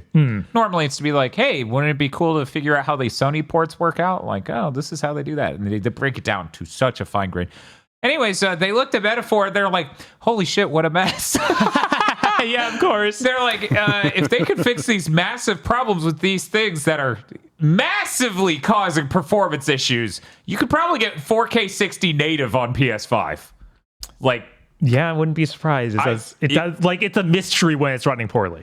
Honestly. Yeah, and that's like from what his blog was breaking down, I get it now, where it's like this one concentration of polygons and how the lighting is done, and the fact they do a whole pass they throw away. He's like, the first pass of lighting does this. It is not used. I'm like, what do you mean? He's like, I think it was a debug thing and it's still just engaged for no reason. Oh my God. So anyways, we forgot to uncheck the box that makes the game run poorly. That's how it sounds. If people can mod that on PC to remove some really obvious shit like that from the rendering pipeline, that'd be exciting. That would be real cool. Yeah, because I don't expect Atlas to ever fix it themselves. No, I have no expectations of them doing that. None at all. Anyways, this just got me thinking, hey man, that dude is just some guy. You could pay someone like that to look at your game leading up to launch. If one human being can contribute that level of insight on your video game, I would say it would be worth thousands. Yeah, easily. You would think every company would have one of these like Mensa brain graphics guys, but many don't, especially when they just use Unreal Engine or whatever. You know? Yeah. Then, in their opinion, it's not their problem. You know, that's kind of what the Megalight stuff is aimed at. People who think it's not their problem. Ugh. Yeah. Anyway. Yeah, at least this Metaphor doesn't look like one of those. No. We would have other conversations right now. The East has fallen. Megalights are ruining everything. Did you have anything else you wanted to say about Metaphor? A quick estimate, how long into it are you hour-wise? Technically, like I said earlier, 50 hours, but that's probably you keep more leaving like it on a pause screen. Yeah, probably more like 40 or so. Yeah. Because there is a lot of like, oh, I'm going to do this entire thing. Like, I'll be gone for 2 hours, but this music's bad, so... Right, yeah. That's value. Aggro, any idea with you? Yeah, I'm somewhere around 22, 23 hours. I'm at the point where I need to see if I can track down like a black rabbit and put it in a box with some sage and some holly leaves and summon a demon to get the RNG to start pumping whatever stat Stroll needs for accuracy, because if this son of a bitch just misses on a boss and auto ends my turn one more time, I am going to climb into this RPG and I'm going to beat his ass with his oversized sword that he keeps on his fucking back. Chris, do you know about how far you are in Metaphor? Did you? Yeah, I don't think Chris is playing it. We need to get him. No, I'm waiting till Black Friday to pick it up. You know what's like Black Friday? A code. Not for Xbox. I forgot they're the pink jeans. Damn it! I'd wear pink jeans before I played a fucking modern game on Xbox. Yeah, the pink things probably won't just fall off for no reason. This is why I said it's very important. What are the jeans? What is the shade? The material of jean and the shade are very important in this conversation. Which proves that, yes, that statement is partially true for me as well. I would rather wear pink jeans than... Hey, at the end of the day, we got 10 million the funniest part is that, like, not a single time have I even considered buying something on Xbox instead of PS5. Like, not once. I did that. And then I had to wait an extra month for the DLC. Like, I did it with Jedi Survivor, because that version was $15 cheaper. Yeah. And it was a Western game, so I could trust that it would not just be completely busted. Didn't I? Yeah, didn't I also do that for Jedi Fallen Order? You did, and it broke insanely. Yeah, I stopped doing this shit back in 2020 because every time I trusted, every time I was like, "Nah, this is a good performing one. I'll buy it on that." It went horribly for me. Kingdom Hearts ran worse than PS4 Pro and PS4 at times. Fucking Jedi Fallen Order had tons of problems. I'm gonna be really honest. Like, if they have some sort of Gears thing to other platforms, like collection to other platforms, and Square Enix puts out a Final Fantasy 13 collection, I'm gonna look at this Xbox like, why are you here? Why are you in this house? I guess I'll get rid of you. I mean, for us, it's literally just for back and pat. For example, tomorrow's stream I have to play Enchanted Arms first. That's the big one. Tomorrow's stream is Deadly Premonition, which we get to play on the Series X. Hard locks 30 frames per second. Yeah. Not true strength. This is the most cowardly you've ever been. That's not true. What is the most cowardly I've ever been? One moment, I'm trying to think. At least the cars will still control like shopping carts with broken wheels. This is important. By the way, apparently this is chat. By the way, apparently the autoplay for text and metaphor is busted on Xbox specifically. What? How? Well, it's the least tested version of the game, and probably based on sales, significantly least tested. I'm just like in what way does it break? It just don't. Oh, it just doesn't go. Right. Or it might not play voices or something. This is upsetting. How does this keep happening to me? I thought, God damn it. You can't ever trust Son of a bitch. I just didn't want to spend another $70 on a game in a year where I'm drowning. Right? It's okay, Dan. Maybe I can bust through this game in the next couple days. And then for the rest of the time, I have to say game code provided by Atlas, even though we didn't play the Xbox version. How about this? I'll do the deep dive on that version. I'm trying to decide between Ease and that, because Ease is out now. Yeah, Ease comes out now. So I'm really torn on whether to go into Metaphor or Ease. Maybe I should go into Ease, so that way Chris and I can talk about that next week. Yeah, and that's a much shorter game, so you can blast through it, and then Metaphor will have it might have certain quests that involve skeletons patched. I think it's called Skullduggery. Yes, of course. It has Skull in the title. Of course it's called that. And yes, Romance Saga 2 also just came out today. I do have a question for Bob about Metaphor. Uh-huh. Should I do side quests in that game? I really liked every side quest I've done. Okay, because I need to know, am I being tricked? Is this Visions of Mana? And it's like, you get nothing, and there's nothing to enjoy in them. Yeah, you get a decent chunk of money. You go to unique locations, which use hell. Yeah, they use general palettes like, oh, this is a crypt, or oh, this is a forest, but it's still a brand new like setup and layout, and new items are there. So it's nothing like a Visions of Mana quest. I'm really pissed. I'm looking at chat right now. Here's the HTML link, okay? thecpuguide.com/gaming/metaphor-refantasio-crashing-Xbox-Series X and S. God! Every time.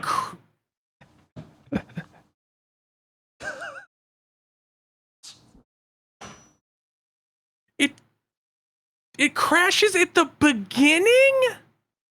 So tired. I trusted an Xbox with an important game once. In the last 4 years. I was really surprised. This is rated T.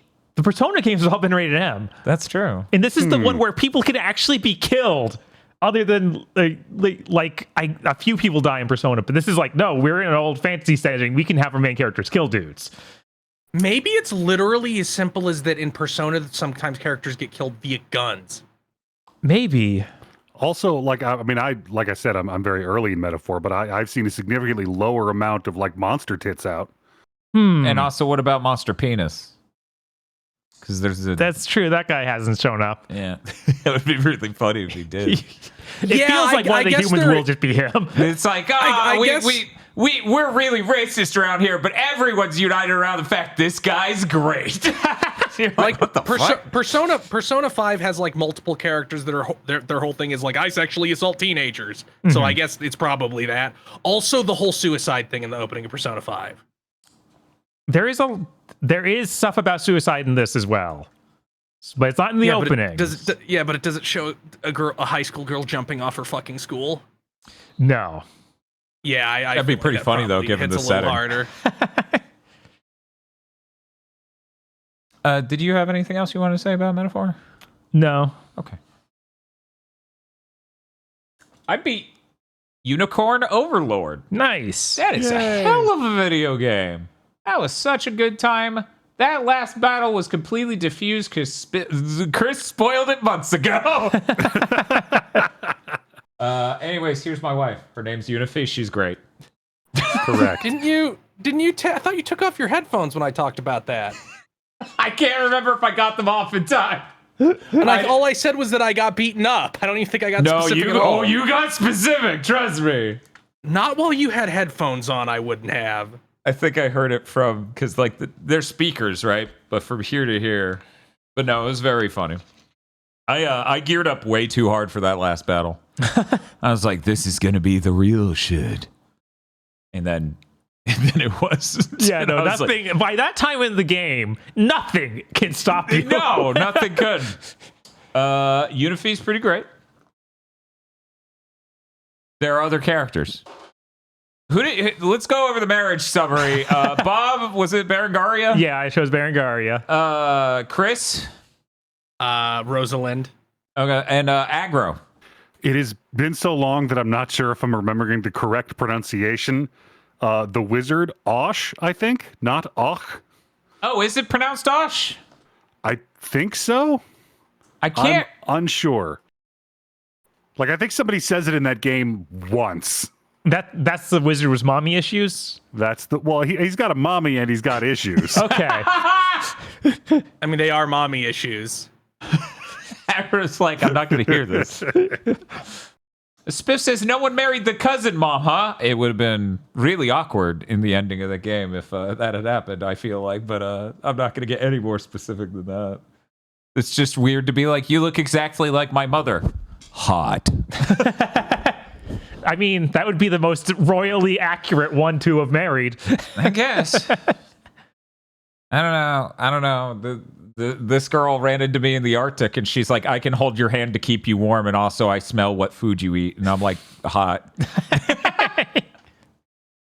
There's a line from her that's the dumbest thing where she's just like, but if we go back to your kingdom, then I won't be able to hold your hand to keep you warm because it won't be cold. And he's like, you like still hold my hand. That's, I'll lead you around. And she's like, oh my God.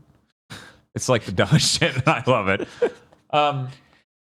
It was pretty good because I was like, oh, we gotta, for the ceremony, you need this level of trust. And okay, I'll go do that. And I'm wandering the countryside because I don't know about the feature where you pull up the map, you hit right a bunch of times, and it will just show you where every social. Oh, you didn't find that? No, because it's not on the map normally. Right. Everything else is. Everything else is.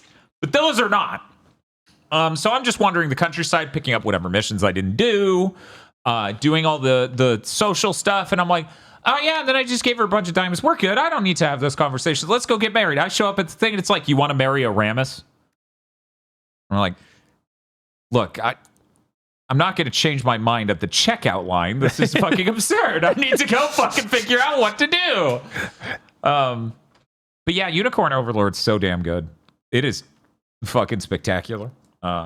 Its only fault is maybe it's too easy. I'm very curious in that higher difficulty mode. Man, that would be neat to check out. Did you do the entire Coliseum? Yeah. Okay. Yeah. That was cake. Mm-hmm. By the time I gave a shit, I'm just like, okay, here we go. Oh man, the highest difficulty part of this is selecting all these options in a row for 30 fucking fights. Yeah. The only reason I had trouble with it at all is because I did it when it unlocked. Right.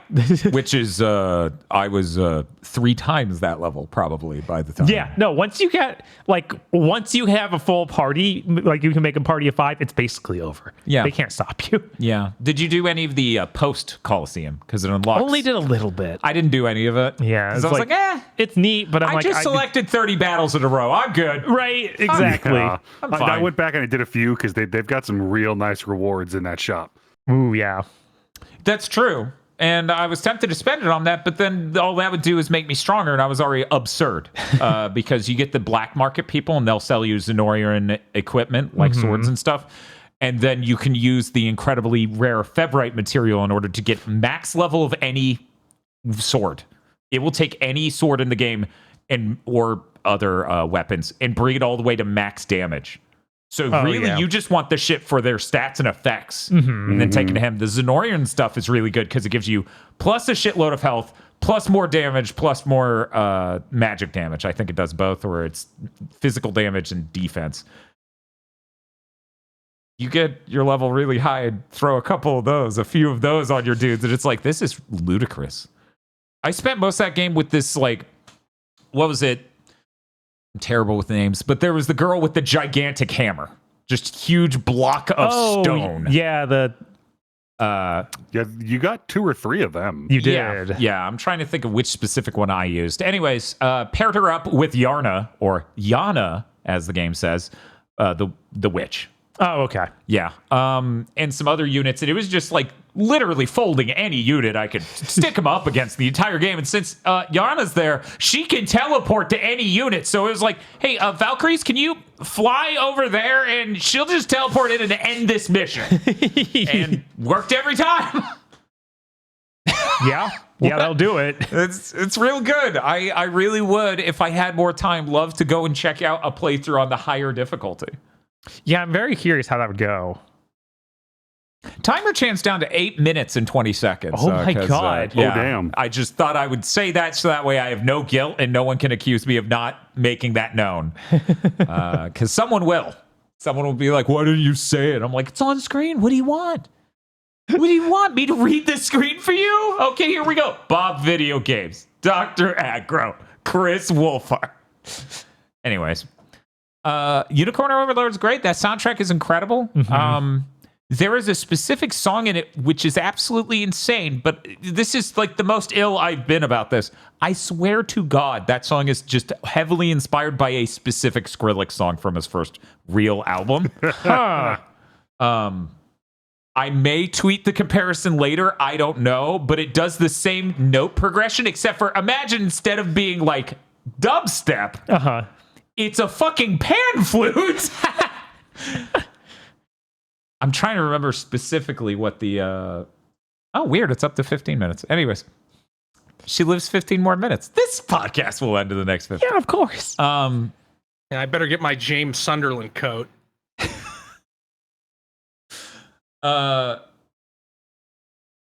Numbers for... Anyway. Yeah, that game's really good. That soundtrack's really good. I love Bass Escape's music. Like, every soundtrack they do for Vanillaware is fucking top tier, dude. Yeah. It's always so incredible. Yeah, I feel like that and Metaphor are the only 2 things that are really competing for my top of the game of the year this year. It's kind of crazy. Like, there have been a lot of good games, but oh man, Unicorn is really good. Everything that I've heard about Metaphor is like, that'll probably be it. For me... Unless somehow, like... East or Brothership just like whip so much more ass in their complete thing than I expect them to, which I think is possible for Brothership. That game could potentially be really good. Yeah, it could. I'm very excited to find out. For me, my current thing is Like a Dragon 8 is really damn good. Astrobot was really damn good. Yeah, of course, Astrobot. Unicorn Overlord was really damn good, and Grand Blue Fantasy Relink was really damn good. And then there's a power cap. I haven't played Metaphor yet, though. I heavily expect it to enter that group.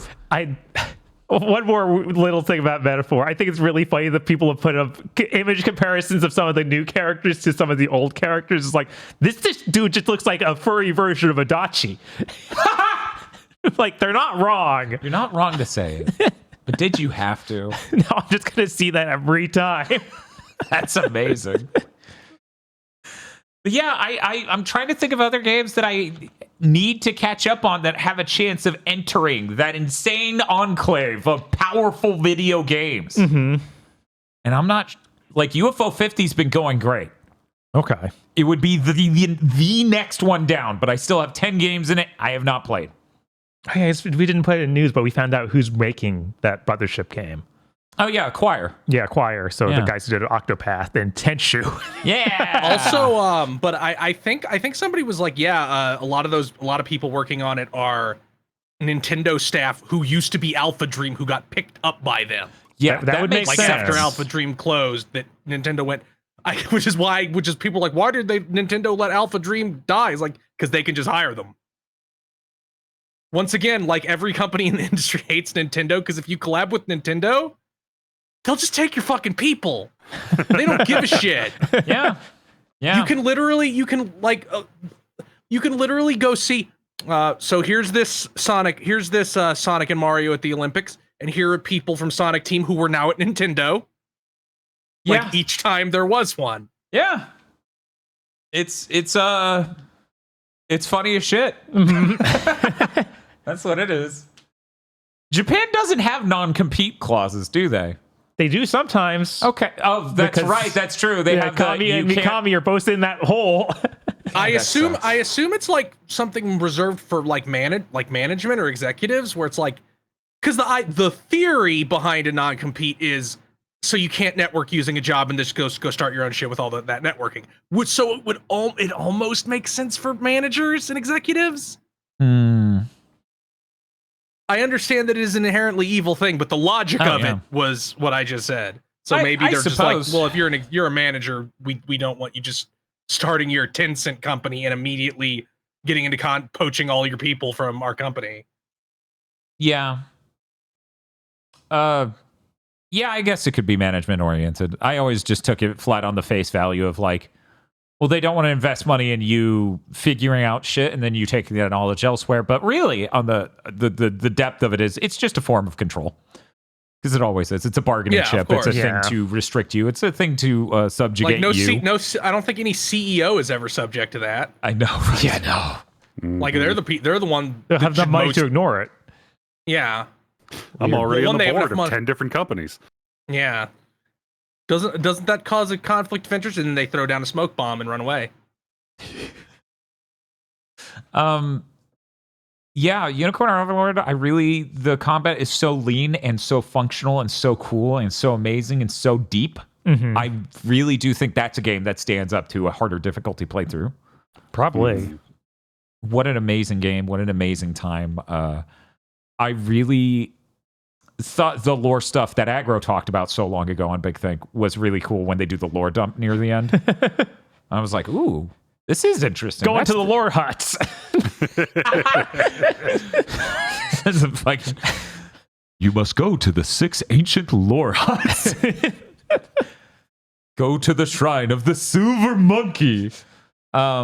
Yeah, it was a great time. I'm really glad. The strong game and a really strong year for games. Someone did bring up in chat, 7 Rebirth. I've yet to play. I get to play that on Pro, and oh my god, what an upgrade that is! What an absurd upgrade that will just look absurdly better. Yeah. Like, please look forward to our weird short stream of us playing it, where Bob looks bitter. Yeah, that will probably just be insanely frustrating. I bet that Tifa's gauntlets won't just be goo on that version. Probably not. You'll probably be able to see things. And this isn't real news, so I guess I'll just shove it here since the relevance to Rebirth. Alex Battaglia did a comparison of pisser technology to DLSS and FSR. That's a really interesting video, because he even specifically down to like a really fine-grained level matches the internal resolution of Ratchet on all 3 solutions. Really insightful stuff. I wouldn't say it's worse than DLSS. It looks competitive. It does do things differently, which has benefits and disadvantages, in my opinion. And that's good. And I cannot stress this enough. That should be the lowest bar for temporal AA. If you can't use these hardware-based solutions, you should not be using temporal AA. Put the game at 720 fucking p. I don't care. Or consider getting your shit together and not making a game that has to run at sub 1080 on the PS fucking 5. No, we need all the highest quality assets ever made. Ever. I can't see them, neither through the TAA nor the native resolution. Oops. No, we have to future-proof it. Guess what? No, you don't. Final Fantasy 13 sure looks great at higher resolutions. It does. All you have to do is render it at 4K, and it looks like one of the prettiest fucking video games ever made. Yeah, the characters have rectangles for fucking fingers, but guess what? I don't give a shit. Yeah, because their hair has 1 million polygons, and they're in the prettiest skybox ever made. Yeah. Turns out I'm not zooming in on their hands too much. Yeah. Wild concept. That sword, though. It's a cool sword. The gun sword. Like, oh, yeah, of course. It's got all the little things that flip and fold out. So it's incredible. So good. So good. Please just make your game look good. I don't care if your game's visuals meet the metric sheet. Yeah. Like, once again, like, there's so many games that come out, and I'm like, you don't look as good as God of War Ragnarok or Resident Evil 4 Remake. Mm-hmm. Both of those games could run on PS4. It could run on PS4. I really want to see You the know what PS4. looks fucking amazing? A What? game running in native 4K. It's true. You know, the only thing better than that is a game running at 60 frames per second. So it sounds like since these are the top two things, you should try to get your game to run at native 4K 60 frames per second. Just a thought. Wild. You know what might be eating into your AAA games? The fact that a free-to-play game called Genshin Impact looks better on PS5 than any of you. One moment, I'm trying to think of a non-Sony AAA game that looks better than Genshin. I'm trying. Give me a sec. I'm pretty sure that's native 4K 60. I'll get back to you. I need to see the native PS4 version of Resident Evil 4 Remake running on a PS4. Yeah, no, that's probably kind of a mess, but I'm very curious. I've seen it in videos, but I need to get it hands-on because it's too funny. It's okay, we can play my phone version. Yeah, we can play your phone version. A version that, reminder, doesn't look anywhere near as good as the PS4 version. God. Don't worry, it has TAA. God. What a nightmare. What a nightmare. Anyway, are people saying the PS5 version of Genshin looks better than PC? What? No way. That's weird. That is pretty weird. Why wouldn't you work? Whatever. Anyway, that's all I want to say about Unicorn Overlord. Unify's just going to be hanging out next to me for the rest of this podcast. I was like, she has the biggest hips, and Spiff's just like, not true. That's Amalia. And I'm like, it's not about scale. It's about aspect ratio. Amalia's just 11 foot tall. I do like when you choose Amalia. She's like, I can't wear the ring, but I can put it on a necklace. That's really funny. That's really good. Yeah, I wish that there was more like dialogue with Amalia. She only gets dialogue with Elaine, the main character. Yeah. That's it. Like she doesn't even have dialogue with the childhood friend character. Oh, really? Even though she's introduced meeting her originally. Mm-hmm. So it just feels kind of incomplete because of that. Like, well, she was the most optional character possibly in some ways you could think about it. So maybe they were like, right. It's just like, but her design's crazy. Like she just does not fit in with anyone else at all. So you think that they could have more stuff happen. Nope, they couldn't write any more jokes about her eating 5 times as much as an ordinary man, which is what she says when she joins your team. And everyone's like, ha ha ha, you like food. And she's like, I'm just big, please. She's like, I wasn't talking about food. Oh my. But yeah, that's all I want to say about Unicorn Overlord. Bob, did you play anything else? No, I didn't. Okay. I'm just going to take a second.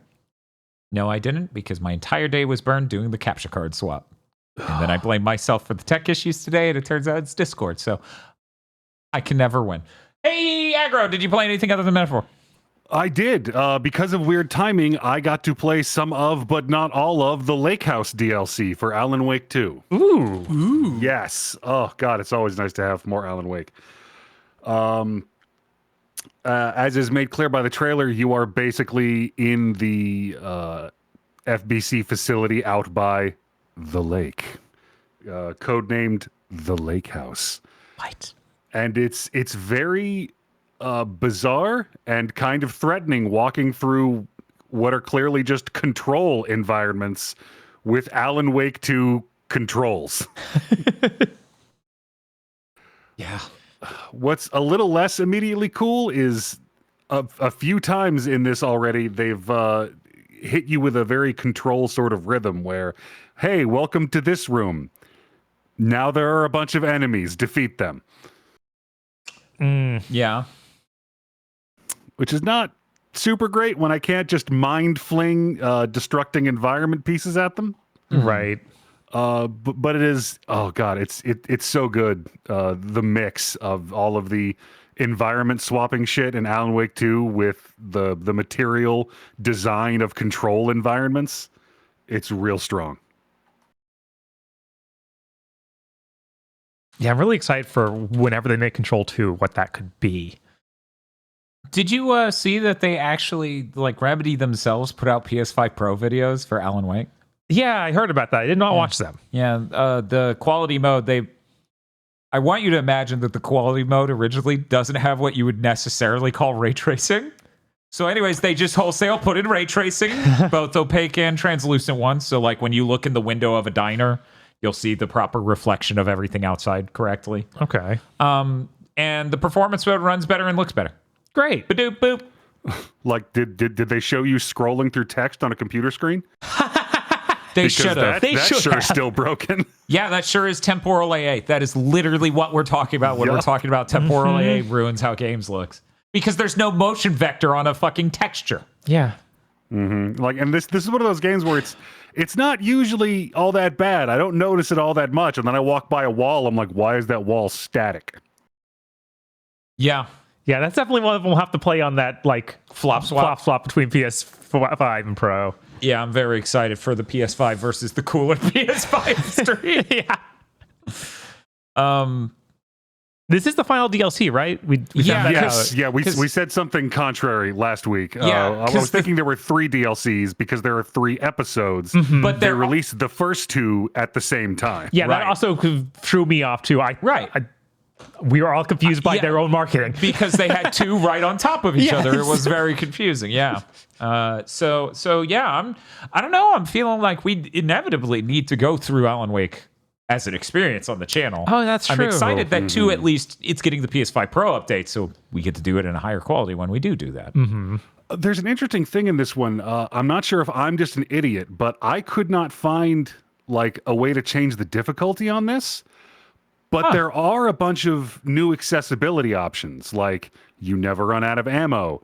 There are 2 different options, one for take no damage and one for immortal. I'm not super clear on what the difference with those is. You can't drown?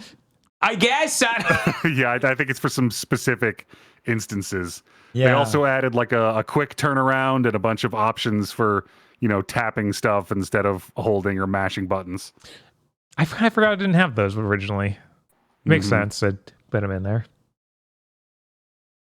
I was too busy posting images to Twitter as a riddle of the graphics modes on PC in order to notice the accessibility features. Anyways, got to buy a 5090, That way I can play it at a good frame rate with path tracing in 4K. But not real 4K. No, of course not. But also with frame generation.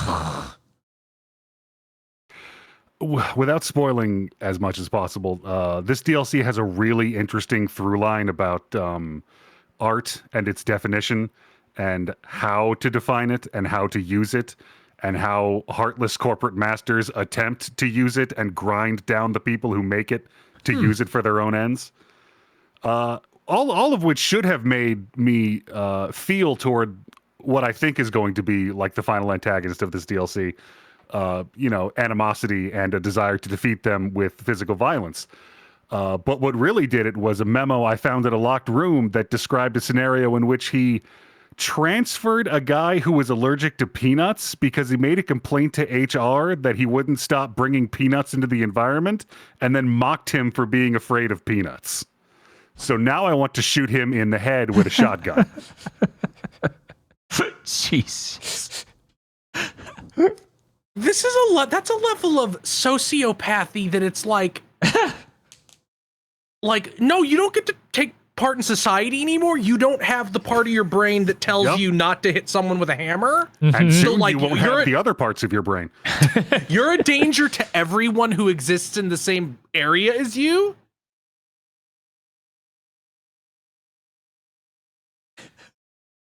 I have a deadly allergy.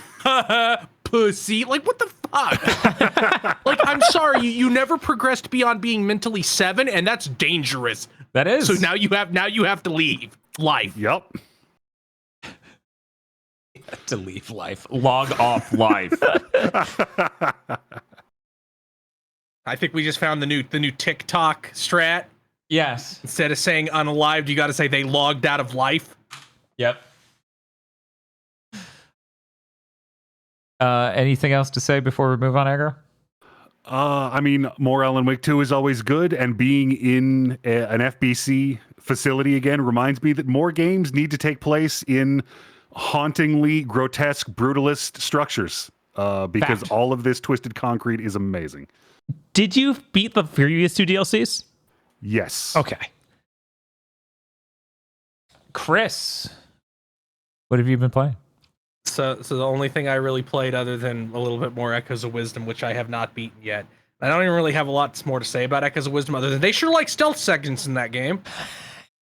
Yeah. Which almost feels pointless because I can climb up above all their lines of sight and ride a magic carpet across the entire area. So I don't even really know why they bother, but they keep bothering. I like the first time they introduced the mechanic, they're like talking about how one guy is just really simple and just runs towards whatever noise he hears. And they're like, oh man, the captain really is just that simplistic a man, I guess.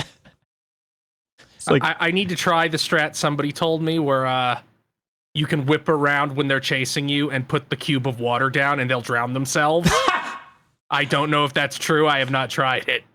the cube of water is very powerful.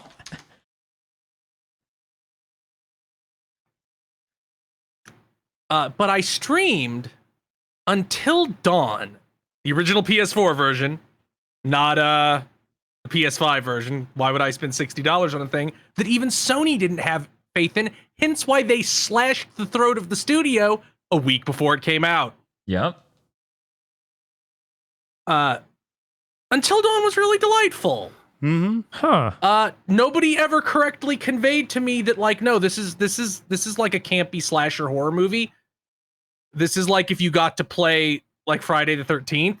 Yeah. Mm-hmm. It is a David Cage style game where you make dialogue choices and do QTEs and walk around the environment and look at things. Wow, I sure have difficulty imagining that game without fixed camera angles.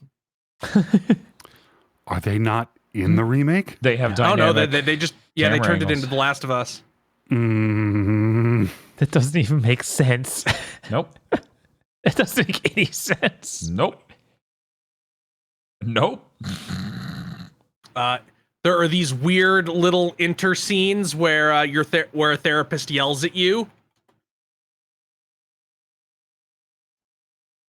Oh man, it's like Black It's Ops. first person. You answer questions. Important questions. The therapist is Peter Stormare. Oh no. Very important. I'm trying to think of some role that people might know him from. Bob's like, was he in Puma Man? Jesus. Fuck. What's a good? I'm having a lot of difficulty thinking of something. He's been in so many movies, such an unbelievably huge amount of movies. But I can't remember. He was Satan in Constantine. Oh, There we okay, go. yeah. okay. I think he's also Abram in John Wick 2. Does that mean he's Lucifer in Lords of Shadow? I don't know. One moment. I'm trying to remember who Abram was in John Wick 2. He is Lucifer the replacer in Call of Duty Black Ops 2. Oh, he's Godbrand in Castlevania. Netflix. Oh, There we the go. one who curses a lot. I knew he was in a Castlevania. I could not remember And which. he was apparently in that zone of like, yeah, he's a character with a Castlevania character name. Well, Godbrand wasn't a pre-existing one. That's true. Yeah. He's also Arak Jalal in Destiny. I don't know. Yeah, I don't know. But he asks you whether you're more afraid of men or women. And you have to pick between this book where it's like, where you have to decide what you have to choose. Women worry me or men worry me. God, that is always the worst when video games like, I want to get to know you. And I'm like, no, because I am not allowed to ask clarifying questions. And I don't believe that the questions matter at all, but if you're even a little inconsistent in your answers, meaning in what the game considers inconsistent, like he gets up in your face and it's like, if you're lying to me, I'll know. One moment, I just need to color correct this image because video games, they hate color and brightness. It is very funny where it's like, which of these are you most afraid of? And it's like gore or snakes and like spiders or heights. And like it makes you do like a fucking sorter. Like you go through the ones you picked compared to each other afterwards. And then the next therapy scene, like they're just the ones you were most afraid of are just on his desk in jars.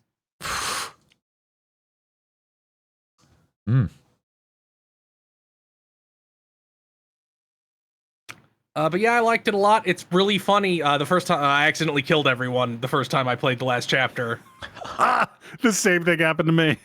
I did pretty good up until the last chapter, and then I lost 5 of 8 people. Jesus. I have to wonder if any of them have plot armor like they are in a David Cage game. It's like, oh yeah, no, all of them can die. Everybody can die. Okay, that's good. Good. I don't know the earliest point at which everyone can die, but I know it can happen. And then I did the last chapter again because unlike a fucking, or maybe the David Cage game does do it. I don't remember, but unlike a lot of these fucking your choices matter games, it just gives you an episode select after you beat the game, going off your last playthrough. That is appreciated. Good. Yeah. And I redid the last chapter, and only one person died because chat misled me on how to keep them alive. Chat would never. Chat would never. How dare you accuse? Did you? This is always stuck in my mind. Did you lose one of them by walking up to a door in the floor twice? No. I accidentally did that, and it was real dumb, and I'm still mad about it. I saw the one where you accidentally attacked a deer. Yes, I accidentally attacked the deer, and apparently people were like, if you fail the resulting QTE, that character dies. Holy shit. But I did not. They're like, that's the hardest QTE in this game. Jesus. Which reminds me of the fucking Heavy Rain QTE that's like 18 inputs at once. Yeah, the ones that just keep stacking and keep stacking and keep stacking. Man, people sure need to give the fuck up on your choices mattering in games, because even in this 8-hour game that has 8 characters in one location, and like tertiary locations, they still have to cheat a lot. And even replaying only the last chapter, the illusion starts to break real hard. Yeah. Like you really can't. So I would appreciate it if you stopped trying, BioWare. Well, who knows? Maybe Veilguard nails it. Allegedly, Veilguard gives up and is like, you get to select three factors from past games. You can import nothing. Well, maybe they nail in what happens in this game. Like, you have actual choices that do have meaning. Right. Maybe. That would certainly be a first.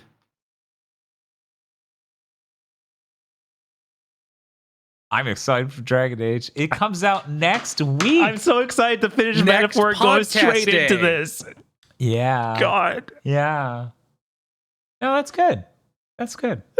Yeah, definitely nothing like the experience of playing Bakugan right after Astrobot.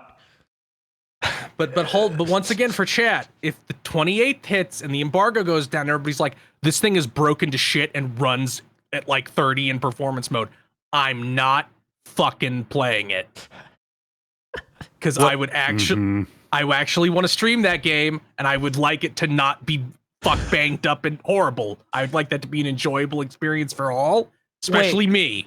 So wait a second. You want to play a game when it's done, but you don't want to play it at launch. Explain. God. The industry really has gotten so bad about that. It's ridiculous. It is absolutely absurd. Like, when's it actually done? Oh, it used to be like, maybe a month. Now it's like, oh yeah, maybe a year. Maybe at least 6 months, at least maybe 8 months, probably more like a year. Jedi Survivor still getting updates. It's been a year in a third, I think. It's fucking nuts. Anyway. Oh, we already know when the embargo is, Chad. It's the 28th. Yeah, he just so we got 3 days. Mm-hmm. Which means it's good.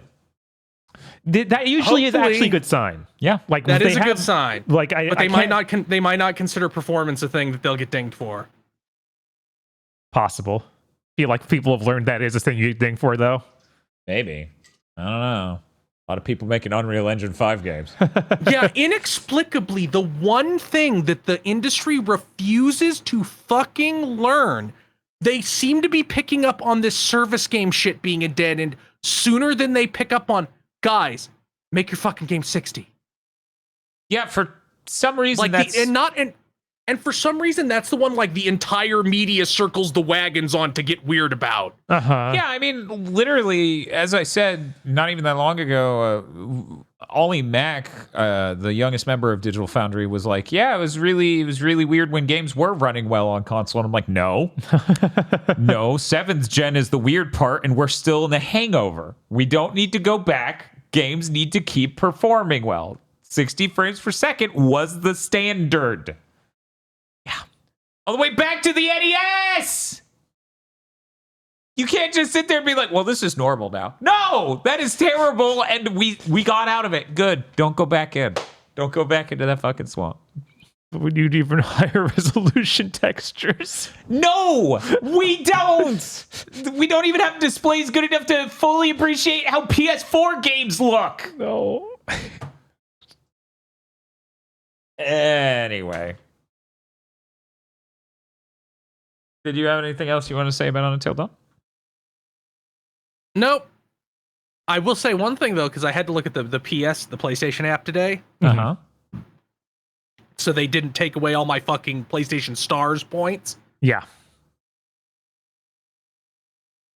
I've spent a lot of fucking money on digital PlayStation games. Mm-hmm. I don't even have half enough for a free game. Yep. Yeah. How much do you want me to spend, motherfuckers? Like 50 to 1? Yeah, it's around the same point scaling that they have at GameStop with their Pro program, where it's like all I think is like Nintendo's is significantly better than this. Yeah. Luckily, you can redeem it early, like for $10 off, instead of trying to save up for a full game, because that just isn't happening ever.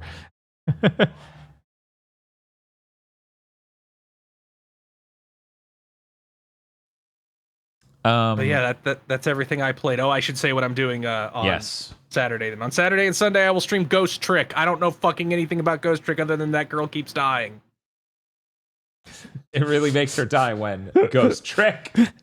And she kind of looks like Athena Sykes from Ace Attorney Dual Destinies. Is she even fucking in Spirit of Justice, that one I didn't play with the other country? None of us know. Yeah, none of us played that. Yeah, I was like, I'm sorry. The Dual Destinies wasn't good enough for me to sign on for another one. As I mentioned earlier, and I will say it again, Bob and I are playing Deadly Premonition tomorrow. Bob, here's a screen cap for the very beginning. Okay. The generator looks really bad. Zach, I think the killer really had a grudge against it. You need to keep in mind that this game started development in like 2003 and was going to be on the PS2. This thing's and they sure didn't replace any asset when it switched to 360. This game's incredible. Oh my god. It's really, really quite something. So do you think there'll be even a single scene that we aren't like, oh yeah, that was in Twin Peaks? Yeah, because they'll be the ones bootlegged and banged up and terrible from Resident Evil 4. Oh no.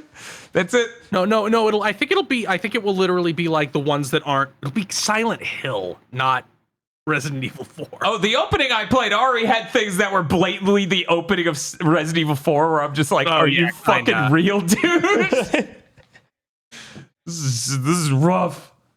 I'm really excited. You know, I imagine I'm going to be thrilled and delighted for all 18 and a half hours of that. Oh, yes. It's definitely going to earn being 18 and a half hours. Absolutely. Yes. We won't be begging for death 10 hours in. No, we'll be good. We'll be good. It'll be great. I'm going to make sure to get a very, very big coffee. Yeah, I'm making cold brew once this podcast is over. Great. Yeah.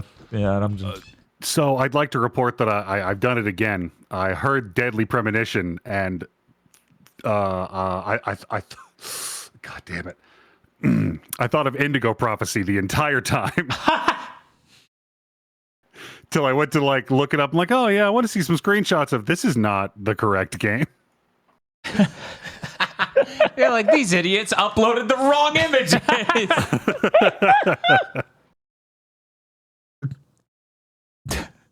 I'm very excited to learn about the Sinner Sandwich. How about you, Bob? I think I know everything there is to know about the Sinner Sandwich already.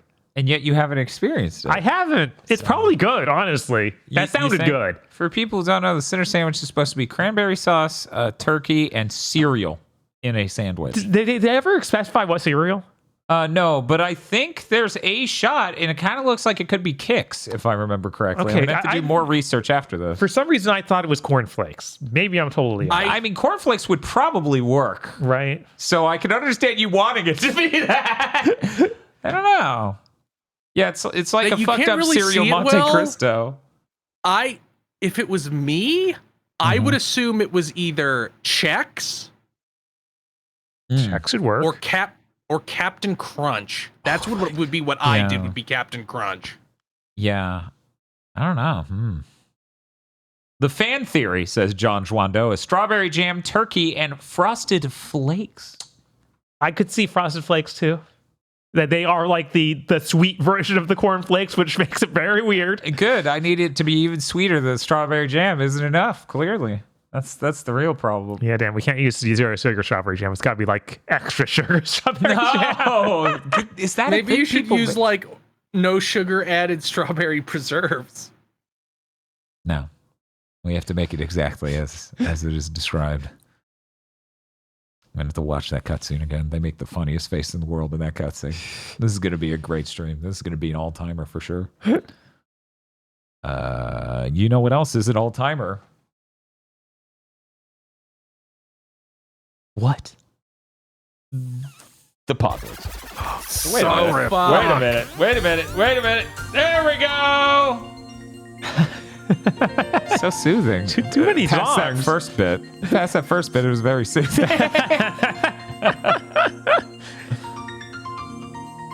This is the part where I hit the buttons so that way you all can see the Podlords.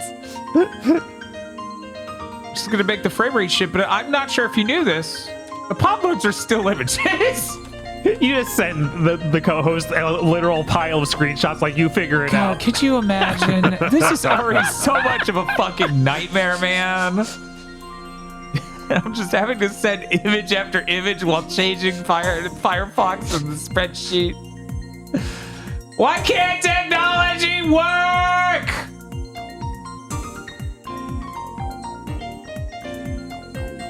Which music is really soothing while the technology just does not work. Oh, that's weird. Now it's working. Oh. Yeah, I think it might have just been your internet, because when you started... Nope. I literally... I turned it on earlier, and it just immediately went back to running at 40 frames per second. Because it's a local thing. It's not even... It's not... I'm not talking about network shit. When you sent me video before, it was like, this is getting bad bandwidth and will be bad. Yeah, because it was breaking. Like, I'm not talking about the Discord end of this. Like, I'm watching OBS. Anyways. The Podlords. Oh, hey, now it's dropping frames. That's good. Good, great.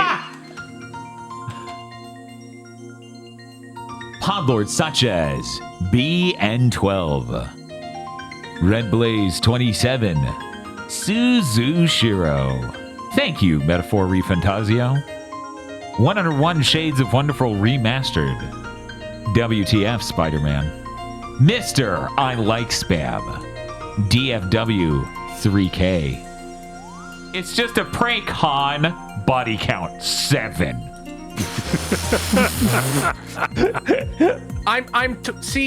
She's the classic mean girl who you really want to die, but I respect her determination to live, except when she tries to trip people multiple times when they're running for something. That's out of line. Mm-hmm.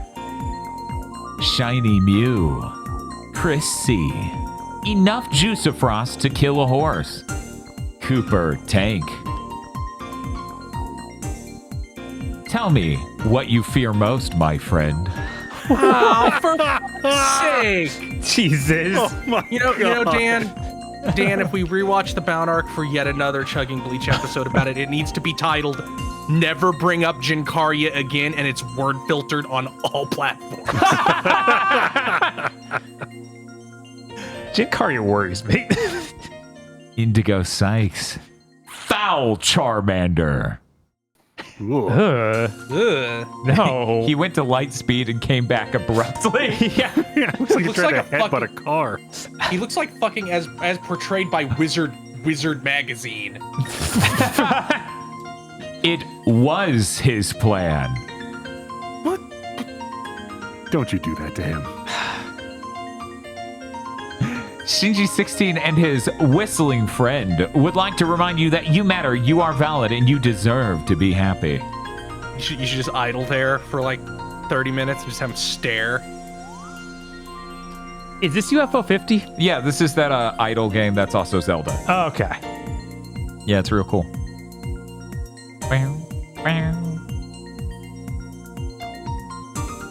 A raccoon that really needs more sleep. Oh.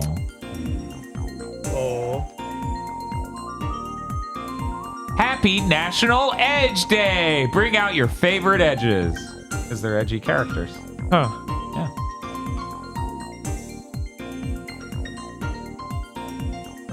Yuma. God damn. Yuma, the clap of my ass cheeks alerts the help.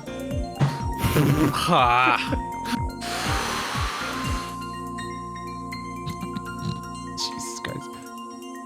Karya drowned. Ugh. Oh, man, that's... See, this is when you say the line you said in Banjo-Kazooie, where you're like, here's the thing, creepypasta doesn't work on me because I don't care if Jakarta drowns! Reminder that guy became like a weird crypto crank. Cool! Timothy Pfister can't stop thinking about the way Masami Obari described Venom and Bravern. P.S. Watch Brave Bang Bravern. Yeah, Masami Obari compared both Venom and Bravern, like Venom, Marvel Venom. He said they were uninvited wife-type heroes. Huh. He's not wrong. But was he right to say it? And I'm blanking, so I'm going to say it again just in case I didn't. Sarah Lean. Bearded Joe. I get it. Is that Monster Hunter? Yup. Okay. That's good. Krunglespum. Pleochrome. Official Honda and Sonic Ambassador Inugami Korone? Hell yeah. All right. You just got #monked. God damn it. Is this Until Dawn somehow? Yes. A character jump scares another wearing a robe and says, "You got monked."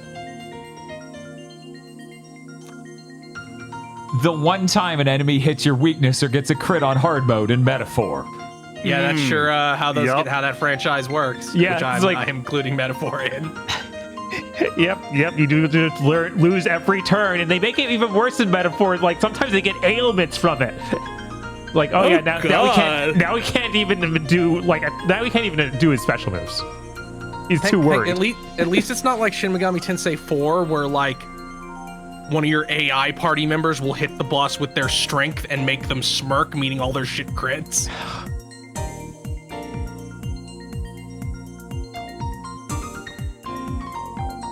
Virmvarm.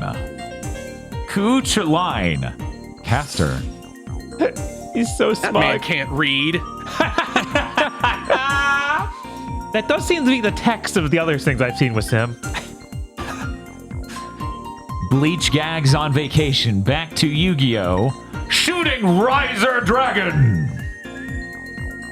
How are there this many? I don't know. How there are more.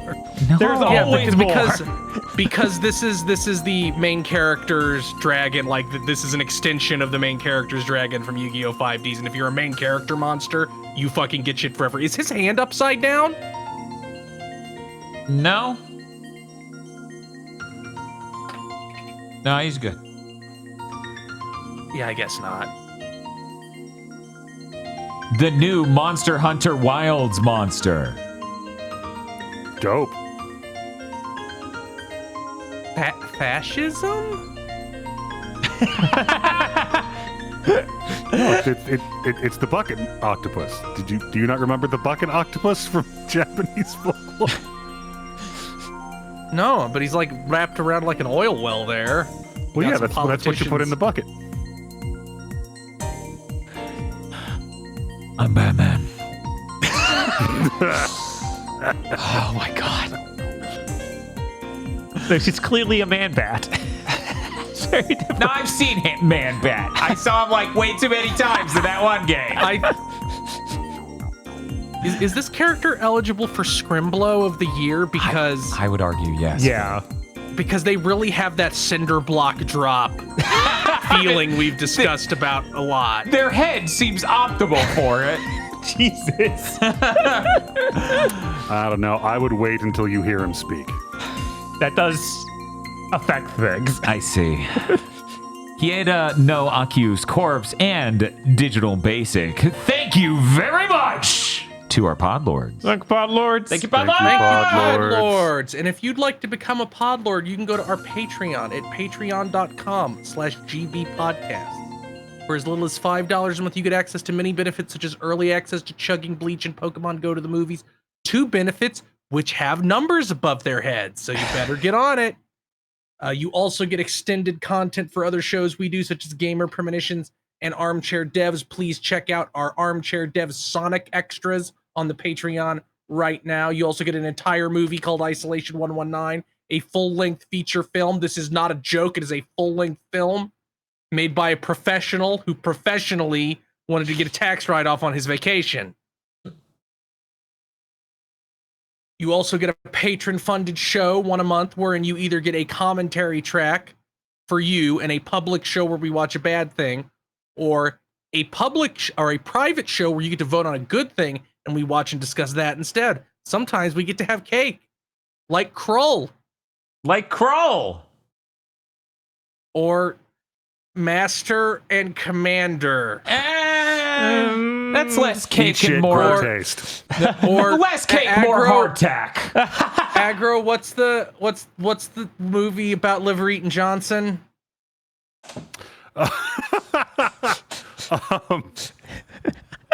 Jeremiah Johnson. Yeah, Jeremiah Johnson or Jeremiah Johnson, and many other benefits. That's patreon.com/gbpodcast. If you don't have any money, it always helps immensely to spread the word. Tell your friends. Rate us on Thursdays. Rate us with a T on your podcasting of choice. And leave a comment and subscribe if you're listening on YouTube that way right now. Also, if you haven't subscribed to the Armchair Devs channel, thank you. Patreon.com/gbpodcast. Oh yeah, and we forgot to bring it up earlier. Our Silent Hill 2 remake spoiler cast came out this week. It's true. I want to thank everyone who watched it. The most descriptive title we've ever given a spoiler cast. Yep. It really tells you everything, but you should still listen to it anyway. Yeah, there's a lot of stuff in there. There is a lot of stuff. I love it when you try and end it, and then there's 30 minutes and to go. And then there's 30 minutes. Yeah. I felt that live in the recording. I'm like, okay, we good? And everyone apparently went no. And I'm like, all right. Yeah, it was really fascinating because, Aggro had never played Silent Hill 2. Mm-hmm. I thought I would give Silent Hill, I didn't get to say it in the intro, I would have given Silent Hill 2 original like an 8, probably, maybe a 9. You'd give it a 7 and Chris would give it a 10. So this is a pretty good range. The only way it could have gotten better is if we just had someone who fucking hated Silent Hill 2. What a fun human being that would have been to invite on. But yeah, it was a great spoiler cast. I enjoyed it a lot. Let's get to the news though. Bob, we're going to start with you. Sure. Masahiro Sakurai's channel on YouTube has ended. It's over. The weird thing is he's like, this series is over. I'm done with it, but I still have this channel. Who knows what I'll do with it in the future? Which I found an interesting statement. Yeah, that if you haven't watched it, the last episode's like 40 minutes, and it's just him breaking down, him making the channel. Yeah, which is really neat. It cost him $630,000. Is that number in my head correct? Yes, and which is 90 million yen, which even in the video is like, yeah, the conversion rate doesn't work that well anymore. Oh. Yeah, so you don't really get a concept of how much money that was. Yeah, he's going to become a VTuber. That would be amazing. Yeah, all the videos were recorded 2.5 years ago. Yeah. Which is insane. I really love that anecdote he had that you tweeted where it was just like, when I recorded a bunch of episodes on the first day and then there was a horrible noise in the audio, so I couldn't use any of it. And I'm like, yep, very real. I also liked him being like, oh yeah, I've seen it was for 2.5 years though. Don't I look older? And it's like, he's just pranking us now. He hasn't aged in like 10 plus years. It did. I'm going to be real. It did freak me out when he didn't age much over the last 2.5 years of his own videos, because it's normally subtle shit, but it is there. It has freaked me out a little. Right. I'm not usually the type to just be like, oh, this Japanese dude just never ages. Like, no, they do. Right. Like, but he wasn't. And I was starting to have my belief shooken. I was like, maybe this one is the vampire. We found him finally. Yeah, people were convinced it was Iraqi for so long. Fuck, dude. Thank you for at least copping to recording it all 2.5 years ago, though. Yeah, and it's really interesting. I always figured since it was clearly some sort of production was happening like that, and we're sending out to some other people to edit, that maybe his actual involvement in the channel was minimal. But in this video, it's very obviously not. He's like working on it literally every day, and he's the one himself posting the video. Yeah. Which I did not expect. Given that man and his involvement in Smash Brothers and other games he's worked on, I expected of him. Yeah, that's fair. Yeah, I need to go watch every episode now that they're all out. Yeah, I need to do that. People need to upload an archive of it to somewhere, obviously, because YouTube's not to be trusted. That's true. I think he said it was 56 episodes. Yeah, I think that's about right. Jesus. Yeah. And then not including the Game Center CX crossovers and stuff. Yeah, the funny thing with that, I believe, is that was recorded well after. Yes. When apparently you have to pay for most of it, too. Yeah. Which is like, wait, what? I thought that they would pay. By the way, my understanding of Sakurai's wealth has completely been reframed from, he has custom designed furniture in order to allow slots for these consoles. That seems high end too. He funded this entire channel out of his pocket and it never ran ads, ? Yeah, never ran ads. Like that. See, I wouldn't know. I don't see ads. Right. But yeah, that was part of it. Absolutely nuts. Absolutely nuts. Crazy. He also puts up sats, and I'm like, oh man, I didn't realize the English versions would get much fewer views than the Japanese versions. That's kind of crazy. So sad. I mean, these need. I feel like these need to be part of like every game design course. Like step 1, watch these. To be clear, I haven't done this in a couple years, and I actually have thought about it a lot this year specifically, that I haven't done this on content in a couple years. Attack people who watch shitty video essays made by total hacks in order to seem informative on games, but then watch no fucking postmortems from GDC. That is the American audience right there. They would rather listen to some charismatic dipshit wax poetic about a thing with no substance in what he's saying about the subject matter than an actual person who makes things. Please go watch Sakurai's channel. Because I realized the last time I even remotely said anything about this was like when these came out. I'm like, there, good. We have a resource. Go fucking watch them. Yeah, no, this. Yeah, I just recall Dan screaming, "It's right there! It's highly edited." Yeah, you can't even complain that it's not a highly edited piece like the GDC panels, which you should also be watching, and you should listen to the Academy of Interactive Arts and Sciences Game Makers Notebook podcast. Not Game Maker's Toolkit. These are two different. Anyways, where they have interviews with people in the industry about making their games. Like they have an interview with the maker of Returnal. Yeah, I always find it crazy that there's resources like this out there. And I hear about college courses that do stuff like, oh yeah, we played the like game theory stuff and all sorts of just other really slop YouTube channels. Yes. No, they don't know. These are people who actually make the games. They know. But yeah, look up Game Maker's Notebook. They have a YouTube channel. They have a podcast. Please listen to that. The episodes that are relevant to you at bare minimum. Like, because, you know, there are a number of episodes that are with composers and stuff. And while that's interesting, I'm sure that's not as broad as or appealing. Like, for the love of God, educate yourself in a meaningful fucking capacity about this medium you love. No. I tried. I just love that one of the more recent ones that's about sound cues, and Sakurai's like, there's a lot of factors that go into a successful game, but it's very rare for a game to be successful when it doesn't have good audio design. I'm sure right now you're thinking of all these different sound cues that you remember from these games you love. I'm like, wow, none of them are from a Western game. Weird. Weird. I'm seeing it's people allege it's because it doesn't have a dub. Americans hate subtitles. The Academy of Interactive Arts and Sciences YouTube channel is in the fucking gutter. We clown on them. Yeah, that's obviously in English. It is in English. It has video where it shows the people interviewing each other. For the love of God, the host is Ted Price from Insomniac Games. Like, people just do not fucking care. They want entertainment as information. They want information as entertainment. There's a reason the number one source of news for a certain group of people is like your Daily Show-esque thing. Fuck. Jesus. We don't have game journalists doing journalism. We don't have people paying attention to the people who make things to hear what they say. We just have people listening to YouTubers who crank shit out because they need to make money, not actually having any experience making the thing. Because it's a different tone between us talking about us playing a game and someone who's like, I'm going to get down to the inner ethos of the design of blank. It's like, there's probably a panel from the creator of this game. Anyway.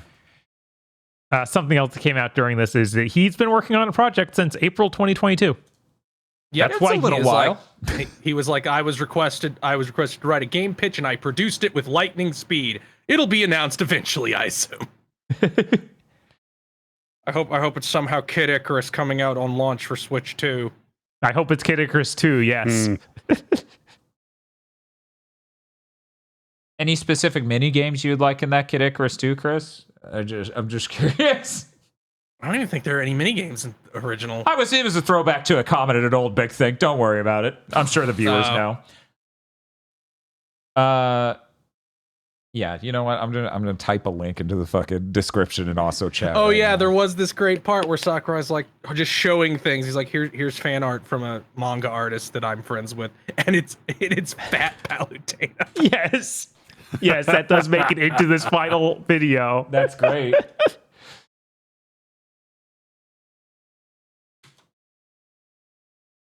Anything else on that? No, that is it for the Sakurai stuff. Sakurai's great. He's one of the greatest creators. Really insightful listening to the man who's basically the artistic version of a polymath, probably also a literal polymath, talk about all these different elements of making things good. Mm-hmm. I love Sakurai so much. He's so shockingly funny. Mm-hmm. I just think of the wistful look on his face when he's like, I had Toby Fox over to my house and played Smash Bros with him. He's like, he was really good.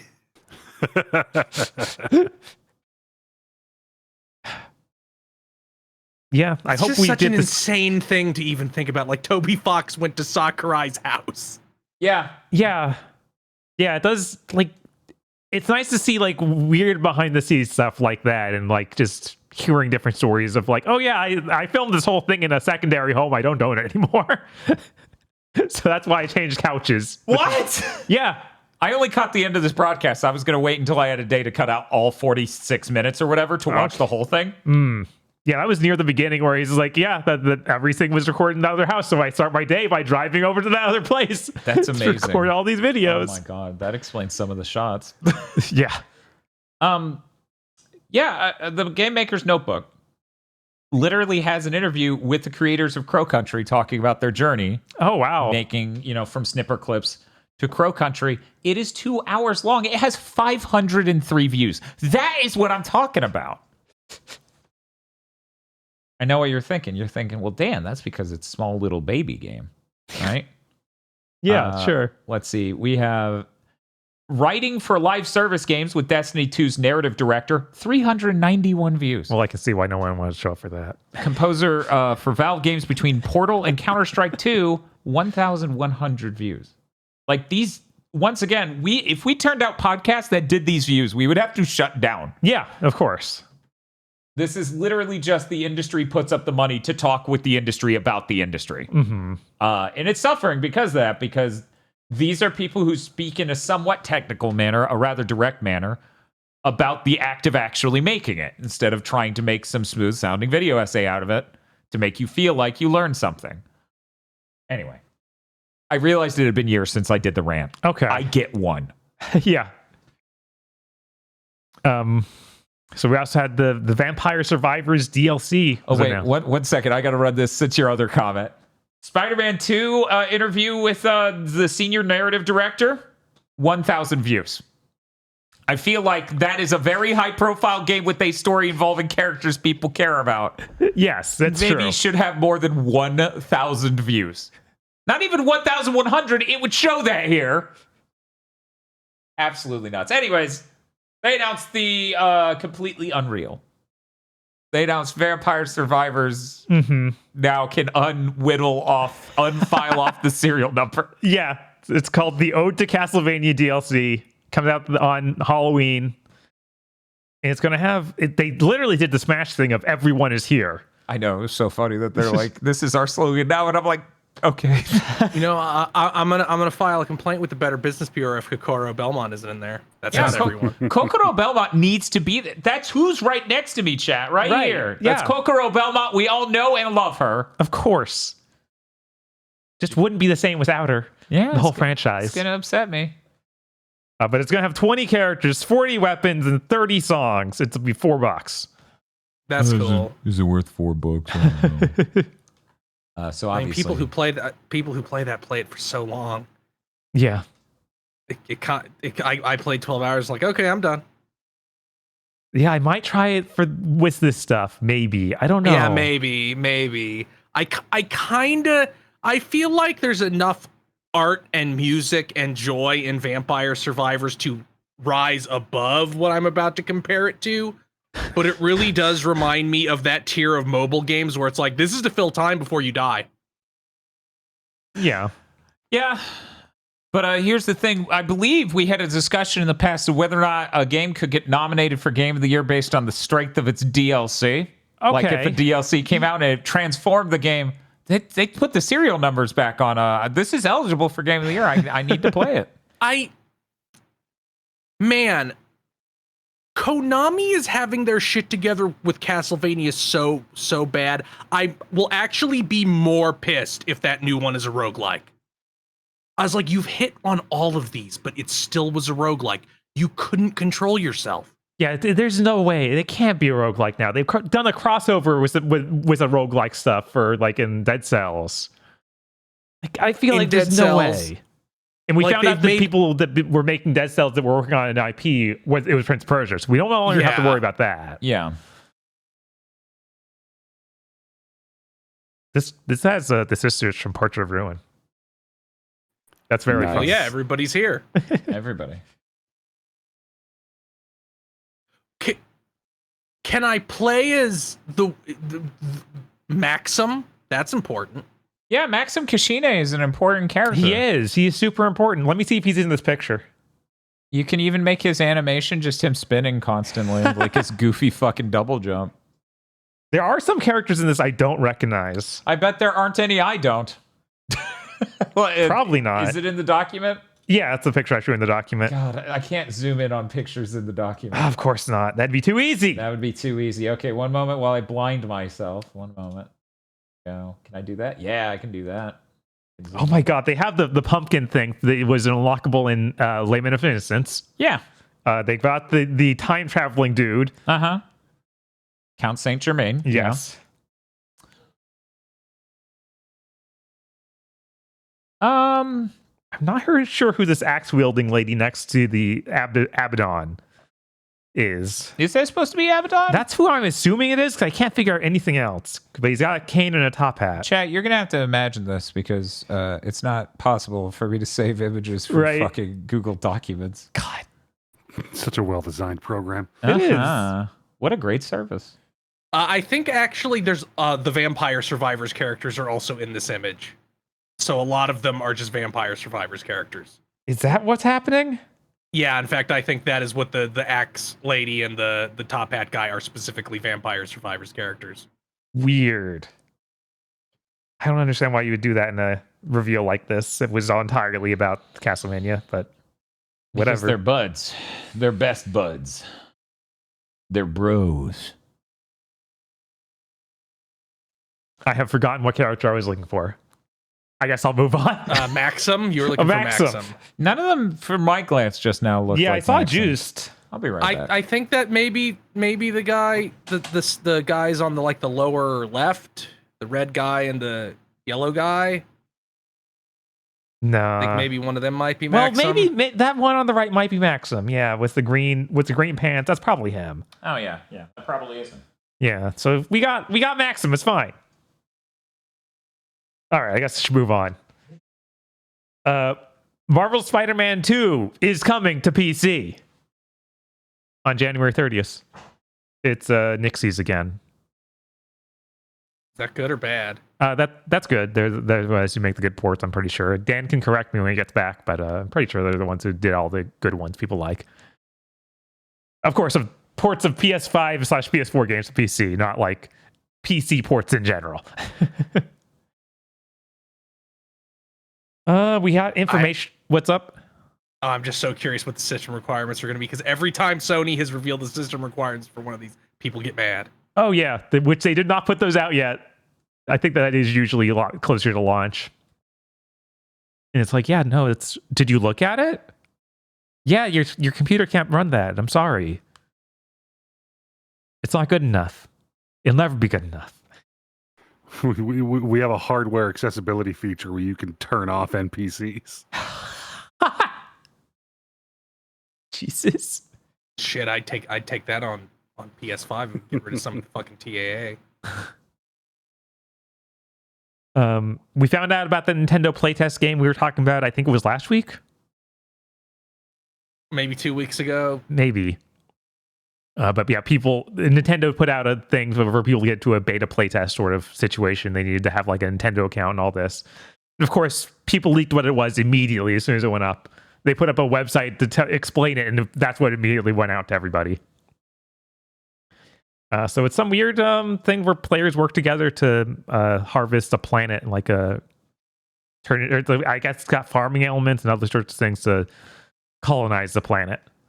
Yeah, it seems like you get like a land block and you work in it, and your work can help other people, and there's like hub areas. So like it's a Strand game kinda. Right, it's a Tomorrow Children like.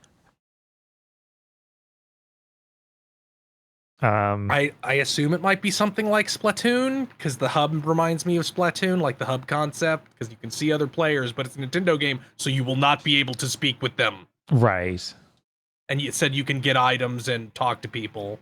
Or not talk to people, but commune with people. Right, so you can do a dance or something.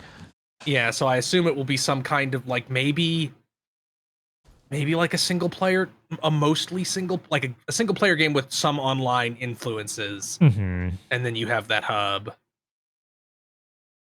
By the way, yes, Nixies does the good ports. Nixies, weirdly enough, did the Horizon remaster that Digital Foundry got a video out on and looks absolutely fucking nuts. Huh. So even though I'm not the hottest on that game, I'm like, for $10, honestly. Jesus. Also, people are posting the link, so I might as well say it real quick. Spider-Man 2, no DLC. Oh, yeah, I forgot about that part. Yeah. For some reason, my brain just expected that at this point because they're doing Venom, and it's been long enough that they didn't say anything. And the roadmap for what the DLC was going to be leaked, and shocker, it's exactly what you expected it would have been. It would have been the Carnage shit. Because they set that up really strongly in the main game, so it's obviously just got put into Venom. Yeah, which is probably for the best. Yeah. They didn't sell it with one of those things like, oh, buy the gold edition to get DLC right at launch. So so they probably knew by the time it was launching. Right.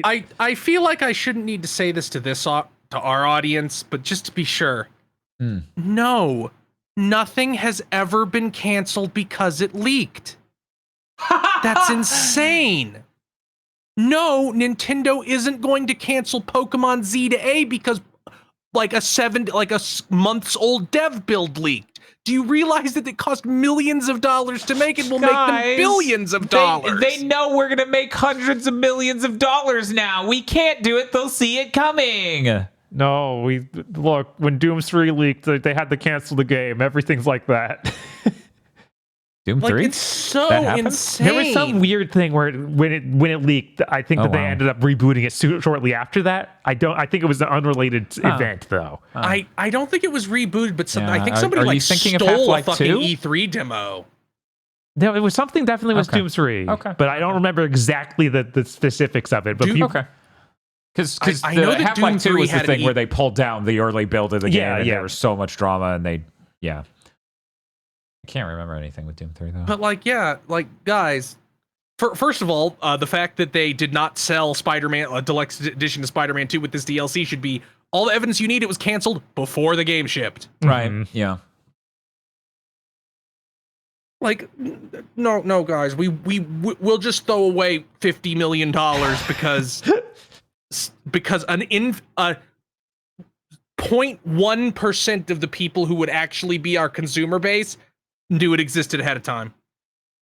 Cancel Wolverine. Could you so imagine? Sorry to hear about GTA 6 not happening anymore.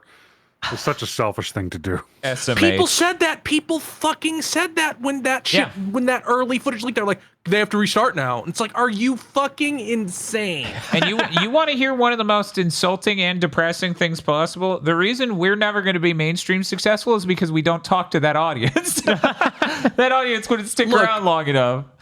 I understand, and quite frankly, am of the opinion that mostly you don't need to know how the sausage is made. You just need to worry about the taste. But you need to know that sausage isn't made of wood. Like, you need to understand that sausage is a meat product that comes from animals. You remember how they had the adorably all digital Xbox, right? Yeah. And then that didn't happen. Yes. Right. And it had a different shape to it. Right. And everything. And they didn't even do that. It's just the same old box. Mm-hmm. It's one of the times where I went, yeah, this isn't because it leaked. This is 100% because it was cheaper to keep it in the same box. Nobody, why spend the money to make the trash can? Right. You know you're going to be made fun of. Apple released a trash can a decade ago. Yeah, they did it first. You're not even the first to try to ship literal trash. Man. Every time I think about that, I now have to think, yeah, that's $100 cheaper than the PS5 Pro. Yeah, isn't that insane? We haven't talked about that on this podcast at all. The current Xbox Series X with the disk drive, it comes with 2 terabytes of storage. No, without the disk drive. Yeah, it doesn't have that's the all digital one. Yeah, that's all digital. It's still all digital, Dan. They just didn't and make that one's it 600? Yes. Yeah, because it has 2 terabytes of storage. Yeah. Yeah, because it has 2 terabytes of storage. Hey, Dan, it's not just 2 terabytes of storage. It has stars on it. There's little dots. This is driving me insane. One moment. Microsoft raised the prices of both of their consoles everywhere, assuming they stop production of the disk drive versions, which I expect to hear any fucking day now. So this is out though, right? I thought it was. Maybe it's not out yet because that's not it. Right. This one is $460. I believe it's called it has a disk drive. I believe it's called the Galaxy Edition. Okay, let me Xbox Series X Galaxy. It says Edition. October 15th in the US, so it's out. Okay. Yes, this $600 Xbox totally has a fucking disk drive. You're all gaslighting me. Okay. There is an all-digital version. Here's how you know the difference, and I was going to bring this up until I started getting gaslit. They're white. They made a white Series X to tell you that's the one without the disk drive. So that's all the white means. Oh my god. What? I'm sorry. That was just so funny. Oh, apparently the white Series X one. Oh, the white one is cheaper. It is $450. Okay. But it only has 1 terabyte. Oh my god, come on. So it's literally just a diskless Series X, which, hey, guess what? You shouldn't have had the Series S at all. This status quo you created is what it should have been from the get. So here's the picture for anyone who hasn't seen it. I laughed really hard at this controller design. Oh, that's hideous. Jesus. No, you're not noticing the best part. The best part is they put the colored dots for what they should have been for the buttons in the middle of the buttons, because that's yellow on top, red on right, and they just put it in the middle. Yeah. To tell you what it was. Why can't what is wrong with you people? We cover Xbox and we can't keep the variants of their fucking console in order. The worst part, this has a share button. Yeah. And it has the color buttons. And they're gone there now. Yeah. What is wrong with every corporation? Colors are bad. I don't know why, but they are. Jesus, what a fucking clown show we live in. But yeah, it's $600, the Xbox Series X current edition. It comes with 2 terabytes of storage, just like the PS5 Pro. But it does have a disk drive. So it has a disk drive, but it only costs $100 less, $99 less, something like that. That's fucking insane. Yeah. One of these is a radically more powerful box from a visuals perspective. Yeah. What the fuck? I don't know. Oh man, so don't make a PS6 anytime soon. We don't. This hardware's in such a clown moment. They're right gonna. now. It's so bad. It's so bad. And by any time soon, I mean by the end of 2028, we're good, bro. We're good. I mean, it's gonna be out in 2028. That was their plan. They shouldn't stick to it. I do not think they will change their plan.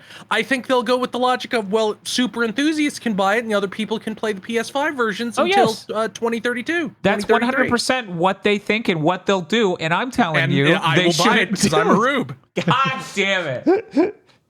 Look, all I give a shit about is that the fucking games run better and look better, and it'll have pisser and it'll have enough juice to run to DTAA a lot of this shit. I honestly worry that the power gap won't be enough in 4 years from now. Then I won't buy it. Right. That's. But a reminder, the PS5 Pro, $700. But they make too much fucking money to not do it. Like their margins on the consoles exist and are too good. I mean, that's not the real moneymaker. The real moneymaker is PlayStation Plus.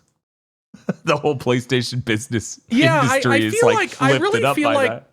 I feel like some analysts need to talk more about how, guys, the only of the 3 platforms that is real, that is actually profitable, is Nintendo. Because they're the only one where you could take away their rent and they'd still be profitable. Yeah, they'd be fine. They make products that exist in an economic realm. Yeah. Sony would be $800 million in the red if you took away PlayStation Plus from them. God. Microsoft would be like completely gone. They're not profitable as is. Right. They haven't been profitable possibly ever. Thank you, Red Ring of Death.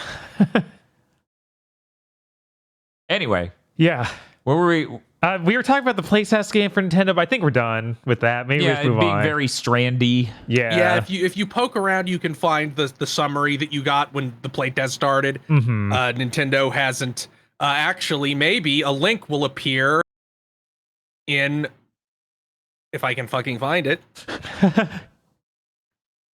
There's footage out there too that is being rapidly taken down, but you can see that there's apparently you got some sort of web slinging mechanics in it. Web slinging? Yeah, like you can go around like Spider-Man. That's awesome. And this is also a brand new IP. This is nothing pre-existing. So I don't even know why they need the secretive with it, God bless Nintendo's creatives. Because, reminder, at this point in time, Xbox gave up on games. They shipped that Battletoads thing and then no new games for their new console. And Sony, they did some new IP. They did Returnal. Yeah. And they did Returnal. Yeah, I was like, you got any others? Demon's Souls remake. It's not a new IP. PlayStation. Wait, Destruction All-Stars. There we go. There we go. There, a link appeared in chat where you can see these images. How mysterious. What could it mean? Anyways, yeah, that's cool. I'm really excited for that. Yeah, I'm curious what they're gonna do. Yeah, I'm always a fan of weird communal sort of experiences like that, especially when they're not something like a Fortnite or a Valorant. You know, things that have a cool community aspect to it and connectedness. They tried to add this for a distinctive metaphor, which is really strange because you could just hit the touchpad at any time and be like, "Here's the stats on what everyone else playing the game did on this day." Yeah, I think that was a thing in Persona too. It might have been. It's just been so long. I haven't played it. I haven't played 5 since launch. I think Atlas has been on this shit for a while because I think you could do that in fucking Catherine on PS3. Yes, I think after you do things in Catherine on PS3, you can see the actions others took. Yeah. I think that's how that worked, but I'm not sure. We're going to have a Monster Hunter Wilds beta test. We get to see how bad that runs real soon. From October 28th to the 30th, you get early access if you have PS Plus. And then it goes on for everybody else between the 31st and to the November 3rd. But if the beta test is to test the online, you would need PlayStation Plus anyway? I know, but apparently that when it's the October 31st to the November 3rd, you don't even need PS Plus or Game Pass or anything. You can just play it. What is Modern Life? So many of these game companies are like, yeah, we can just turn that off. It's fine. We have the Switch to just turn off charging you rent. What a complete mystery. It's almost like you're being charged money for something you oughtn't to be. It's definitely not the reason I'm just considered, I need to just only buy multiplayer games on PC because there's no reason to do this. No, it's true. Yeah, there you go. You start doing that, I'll give you the 4090, and I'll buy a 5090. Oh my god! Look, Dan, as it turns out, none of the games I want to play online need a 4090. But what about Monster Hunter Wilds? You're not even making sense. Why would I believe that? Because it can now run at 60 with your 4090. That shit ain't. Yeah, like that shit. Dan, you better include the world's most powerful CPU in that calculus before you start saying it's going to run at 60. So I forget somebody was like, when Worlds came out, like top of the line CPUs and GPUs couldn't hit 60 on it. I don't know if I believe that. I really don't know if I believe that. Yeah, because that game was like 40s, 50s on PS4. Yeah, that thing has a dog shit CPU. Right? I'm hoping that since they're letting people play it 4 months before it's out, maybe it'll ship in a semi-acceptable state. That'd be nice. I really hope so. I really do. I'm excited to try this out. Again, I'm willing to wait until Sony's like, fine, the PS5 Pro is $500. We lose. Our retail partners want rid of these pieces of shit. I do think that's gonna happen to some extent. 700 is not a price that moves. I still think about just the gigantic pile in the back room of my GameStop that was just like, here are all the Series X's. Just almost this, like halfway through the ceiling. No? Oh, sorry. Xbox One X's. Ha! Yeah, I mean, we knew people who worked at Target. Yeah. And they were like, I haven't sold one. Yeah. They just sit. They sit. No one cares. No one cares. You could, and that was at 500. How the fuck are you gonna move $700 console with the add-on of $80 to make it as good as the one you have right now? And then you come into my store, the place you buy video games from. You need to have a physical drive to put them in. Yeah. You might need this $80 expansion. And then with the One X, they replaced the One X with the Series X And like, there was no moment of like, we're slowly lowering the price. It's like, no, this year it's 500. Next year it's 300 because we need to get them out of all these stores.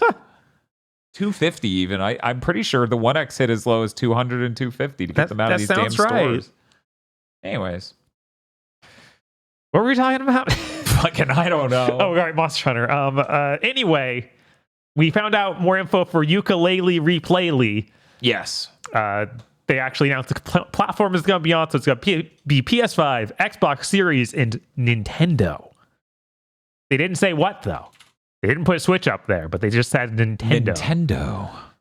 So your next gen Nintendo's showing up and stuff already, and you're gonna get Yooka-Laylee on it, a game that they said they have retuned all of the movement and game feel and everything to make it, I don't know, good now. I don't understand this still. It's like, just make Yooka-Laylee 2. People loved the sequel you did already. See, that's the thing. They started doing that, and apparently, maybe it wasn't going well. So they're like, okay, well, as a cash holdover, let's. Who knows? I guess. Who knows? Maybe they just have the same brain disease everyone else has if we have to remake the thing. Right. Anyway, yeah, when are we instead of like remake, like we'll make it the exact same thing, but it looks different. No, they straight up remade it. Yeah. Take another swing, guys. We gonna do a flop swap? Why not? I think the original was fine. Yeah, the original was fine. It was fine. I am legitimately shocked Bob didn't resist that with every fiber of his fucking being. It's fine until you're swapping between them and don't remember which state each one is in. That's true. That will be a nightmare. That'll be funny as shit. Well, it's okay. We'll only hold one of the controllers each. So that way we can't. Just like Alone in the Dark when we had bespoke people playing, various games. I don't accuse people of this very often, but this is one of the cases where I actually do feel this way. I think Yooka-Laylee was fine. I think Banjo-Kazooie diehard fans who hated it maybe do just have a separate box they put in games from their childhood in their brains. Mm-hmm. Yeah, it doesn't seem any different from the other two. Yeah. Like, at bare minimum, Tooie. If somebody's like, I only like Kazooie, I don't like Tooie. Maybe. But Tooie, like, that's what you signed up. Giant labyrinthine levels with weird shit you have to do. That is what you signed up for. Hey, you know those first-person shooter levels in Banjo-Tooie? No, just yes, me? they're the worst first-person shooter levels in video game history. Okay. Yeah. Just wanted to make sure because this is an important thing. And listener, I hope you know of this as well.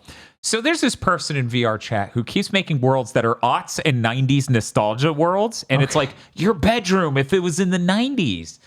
And then you'll go to a different room in the house and it'll teleport you to video game worlds. This deranged person put the first-person shooter levels for Banjo-Tooie in there. And I'm just like, I never wanted to come back to this, let alone in VR.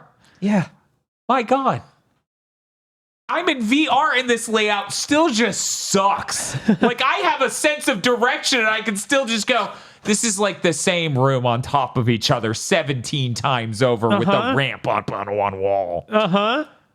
What a game. But this dude's nutty. He has like secret Easter eggs that unlock deeper and deeper paths into these video game worlds. You have to carry these objects from this world over here that's like Counter-Strike-esque into this Banjo-Kazooie thing to unlock this door. You could tell the flop swap thing that Rare wanted to do with Banjo-Kazooie and Tooie was a life-changing moment for this man. When he read that Nintendo Power, this corrupted their brain. And yeah, that's all because of Rare poisoned their brain 100%. Because that's the only someone who's deeply poisoned by the Rare mind poison would put the Banjo-Tooie first-person shooter labyrinths in any VR chat world. Yeah. Anyway, I'm done talking about it. Man, where does it have the shopping in Walmart in 2004 VR world? That has to be a thing because there's a McDonald's and there is a Kmart. Oh, yeah. Oh, you don't know? Dude, yeah, we got to get you that PC adapter. You can join me in VR chat. We'll go to the Kmart. They got stuff. I need to pick out a good model. Yeah. For VR chat. Will you be able to find a Catboy in VR chat? I just don't know. Yeah, I don't know. Who knows if there's such a thing? There's a Meta Quest, because keep in mind there's a version of VR chat that runs on Quest, right? So they have to have lower fidelity models for that because some of the high end stuff on PC won't run. But there is a Quest approved rat model that when it moves, it just does this. It doesn't walk. It bobs around. So other people saw the stream earlier this week where Bernie Sanders was with a VTuber, right? Yes. No, that's real? That's real. That is edited. real. What? Yes. Let me get a screenshot for Aggro and right? Like, which one was it? None of them I don't recognize him. It was just some fucking cat boy. Yeah. That's hilarious. Yeah. I only watched 4 seconds to prove it was real and went, okay. Yeah, I didn't trust screenshots. I had to go find that makes sense. You have to with that sort of thing. Also, they're fucking Mark Hamill. What? So he's on a panel with a cat boy. Okay, yeah, he's doing one of these things. Not like, okay, all right. This is more believable, but also like up there with hearing Tim Wall say the word cosplay and realizing the world he grew up in is very different now. Man. Yeah, no, it would be way more surreal. It was literally the gameplay footage was there in the background behind Bernie Sanders and the Catboy. Then it would be peak, like, wow, what world is this? I mean, this is a thing we would have put in .hack, and people would have been like, that's stupid. That's never going to happen. Yeah, yes. Why is the president talking to a cartoon Catboy?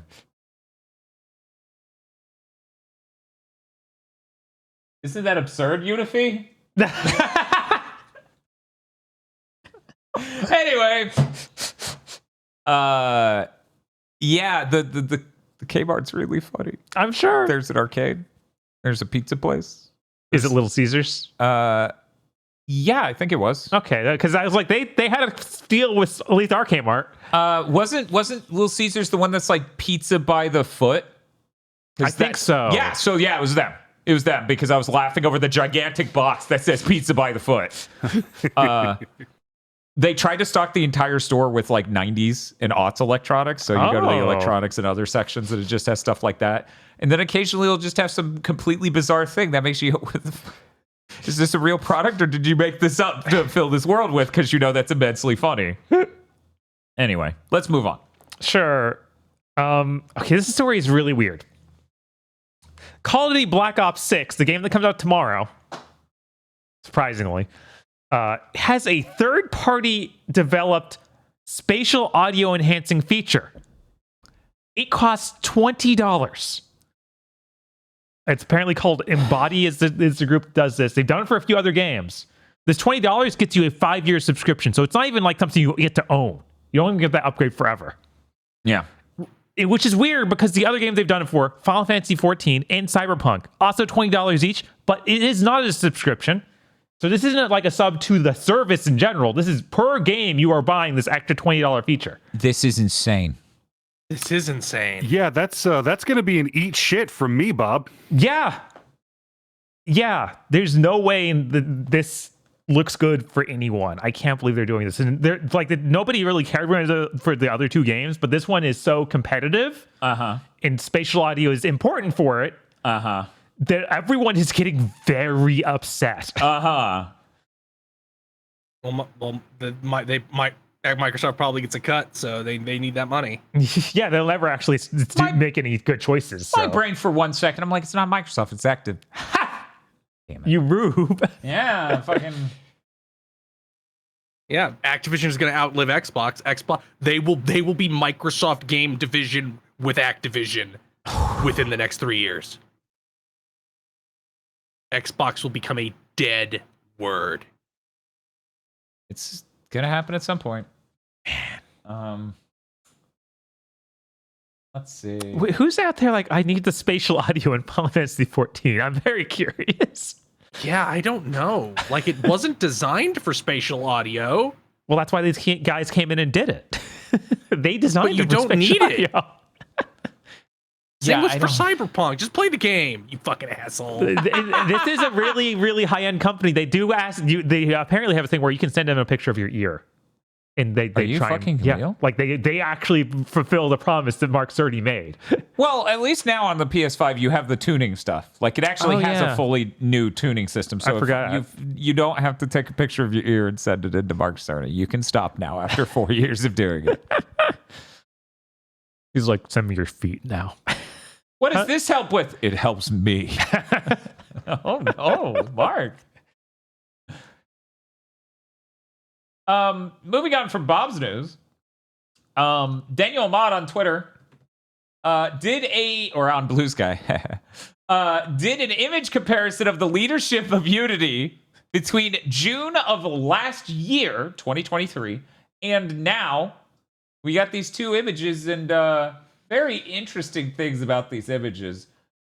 Basically, almost no one shared across them. So remember how we were like, they're just going to replace the guy at the very top and nothing will change? Well, apparently everyone at the top changed. Yeah, this is his brilliant, like, for God, like, as we should have realized when it was John Riccitiello. Guys, John Riccitiello is the one guy in the entire industry, the one executive that does not have the magic no consequences field everybody else has. He's like a reverse Dampier where he has all of their weaknesses and none of their superpowers. So he just tanks your company and gets everybody fired. They were just following directions. They were just following instructions. They were certain they had a place in his underground bunker. That's insane. Yeah. This is at least going swimmingly from that perspective. Man, there's so many devs that are never going back there. Oh, yeah, no, it is fucking, if anything, John Riccitiello has absolutely ensured the development of Godot and other open source solutions so much more than anyone at Godot could have managed. Yeah, no, they got so many more people over there than anything else could. Absolutely nuts. Thanks, John. It's like the joke from a few months ago. Man, Hasbro finally did what people have been trying to do for years: get people to play a game other than 5th edition.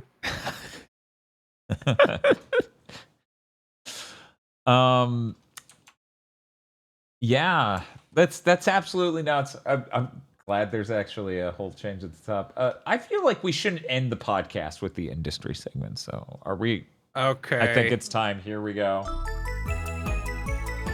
The industry is burning down segment with your host, Depression. Let's go. So the team behind The Prince of Persia: The Lost Crown has been disbanded. The game missed sales targets.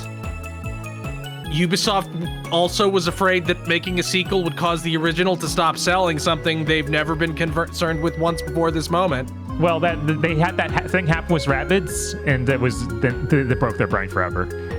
Well, yeah, that had nothing to do with Rabbids or anything. It was literally just you shipped one game in the launch year of the Switch.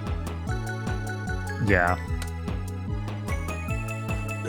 I think we're gonna. You know how we had like the people couldn't deal with the COVID thing? I think we're going to have a people can't deal with there not being a Switch 2 launch year buff. Because I think that what's going to happen with a lot of people is, especially if Nintendo fucks them over, which I think they will, I think Nintendo could be like, we're lowering the price of the original Switch, and here's our new value line of all these Switch games that sold a bunch. Yeah, so actually, a lot of those sales will just be the Switch first-party games they missed that now run better and look better. Yeah, what was it? There was some evidence leaning into the Nintendo spinning up a value. Yeah, there was like like you can't buy Dread anymore physically. Huh. Like that they aren't getting copies anymore, which leads to some people like maybe they're starting like a Nintendo Selects type line. They really should. They really need one. Which again, I could really easily see Nintendo being like, Switch 2, $400. Switch, $200. Switch Lite, $150. And here's our value line of our games that have already sold so much. And I'm like, Sony, huh? Bye. This, of course, is being piped to Herman Hulst through a monitor in the dingy room he woke up in, being conveyed to him by a Mario puppet. I planted an explosive in your brain. I think Herman Hulst's sweaty, looking like Tom Cruise at the beginning of Mission Impossible 3 works for me. I don't know. The rumor is the staff are now working on a Rayman remake, Beyond Good and Evil 2. I don't think that's coming out. And the next mainline Ghost Recon. You're doing another one of those? You didn't fucking learn? Always. Has any of this Tom Clancy shit hit since Rainbow Siege? I don't think so, which is crazy because they used to be able to rely on this stuff. Yeah. They used to have brands, and then they kind of didn't worry about the quality that those brands implied. Mm-hmm. Yeah, man, they're so and they fucked. kind of they morphed all of them into open world nonsense. Like there's The Division and Ghost Recon are both open world, and they're both Tom Clancy. It's like, yeah, you're kind of overlapping yourself now. Like they canceled Frontline, which was a service thing. Then Extraction, the Extraction service game with the black goo came out and already is dead. I guess Wildlands did okay, but that was 7 years ago. Yeah, that was the first open world Ghost Recon game. There was a second one after it. But yeah, Wildlands did good though, and then Breakpoint did not, which makes sense. That's one of the worst feeling games I've ever played in my entire fucking life. Yeah. So, Bob, you know how I was like, man, I wish our friend back in the Niceville area who was really into Silent Hill, I wish I could see his reaction to Silent Hill 2 remake. Right. Bob, if they finally make a Beyond Good and Evil 2 and it's fucking dog shit because Ubisoft is going bankrupt, I'll fly him in. Oh my God. I need to see his reaction. That bad. Because he's also huge. Sorry, I thought this would be obvious. He's a huge Beyond Good. Surprisingly, the person who's a huge fan of Silent Hill 2, huge fan of Beyond Good and Evil, of course. Or a complete liar. Ubisoft confirmed they are in early stages of some sort of Rayman game, and Michael Ansel? Michelle Ansel. Michelle Ansel is consulting on it. Hey, how about you port a really nice version, like the PS2 version that exists, of Rayman 2 to modern platforms? Yeah, that'd be cool. I hear Sony has an emulator. You can keep Rayman 1. Keep Rayman. No. Or you can, I mean, I was going to say, like, first of all, like, Rayman Remake, you already fucking remade that. That's called Rayman Origins. Remember? That's why it's called Origins. Because it's a remake. What? The first game. God. Yeah. You could update those games to use higher resolution assets, because I can't imagine you don't have those in a higher resolution. I don't know. Internally. Sounds like it might end up like Beyond Good and Evil and whitewash everyone accidentally. They're sprites. I don't think that can happen. They'll find a way. What was I say? God damn it. Oh, we really have. I'm gonna put the blame solely on me. Neglected to bring up any of the PS5, PS2 back and bat stuff and how that's been going. They actually completely fixed a game. Like one of the ones that was broken, and they added trophies. Which one? So, fucking Siren. What? Siren. Okay. Siren. Yeah. Because that's Sony horror. It's Sony owned horror. So chances are they're going to make their way through Ape Escapes eventually and other things, which is good. They should be promoting this. They should doing it all at once. I shouldn't feel responsible to communicate to our viewers who like PS2 games that Sony is putting out good versions of those PS2 games. You should know from them. Yeah. Netflix has shut down its AAA stereo. It made nothing. Joseph Staten was here. He's gone now. Hey, remember this every single time, every other week, which is what it feels like now, which someone's like, here's our AAA studio led by industry veterans. We're immediately going into making a AAA game. Yep. It never goes well. Never. Because, hey guys, guess what? AAA development now, assuming everything goes perfect, which it won't because you're fucking stupid. Remember, everybody's forgotten the 5 Ps. But takes at least 4 years. Realistically, probably 5. That's too long for modern investors and executives to let somebody cook. They're going to be like, why aren't you making money? Go away. We're going to cut your throat right fucking now. No way that isn't what happened with Netflix. Yeah, the only pass that anyone gets is if they're making a live service game. And yeah, because it could be infinite. Yeah, because it could be infinite money. We don't know. I don't think Joseph Staten's going to go fucking back to Xbox considering he literally went, let me fix Halo. And they went, no. We have people in chat pointing out they already delisted Ape Escape 2 and Primal. So that's what they did for this before they fixed them. Ape Escape 2. I will be there immediately. Oh, yeah. Me too. I'll do another playthrough. Pay however much you have to pay to get us the American version of Ape Escape 2. Yes, I love the Pokemon dubcast. It is in great. Ape Escape. It was great. Fantastic. But yeah, no, this Joseph Staten shit sucks. Yeah. Every time. Had to go to Netflix. Falcom is considering the use of AI to translate their games. They think they can use machine translation to do a first pass to speed up on localization time. God damn it. I want them to try. It'll be so fucking funny. I want them to announce they are opening their Western branch because no American publisher will publish their machine translated piece of shit. Also, it's digital only. Also, it no longer has a dub because no voice actors will work with them.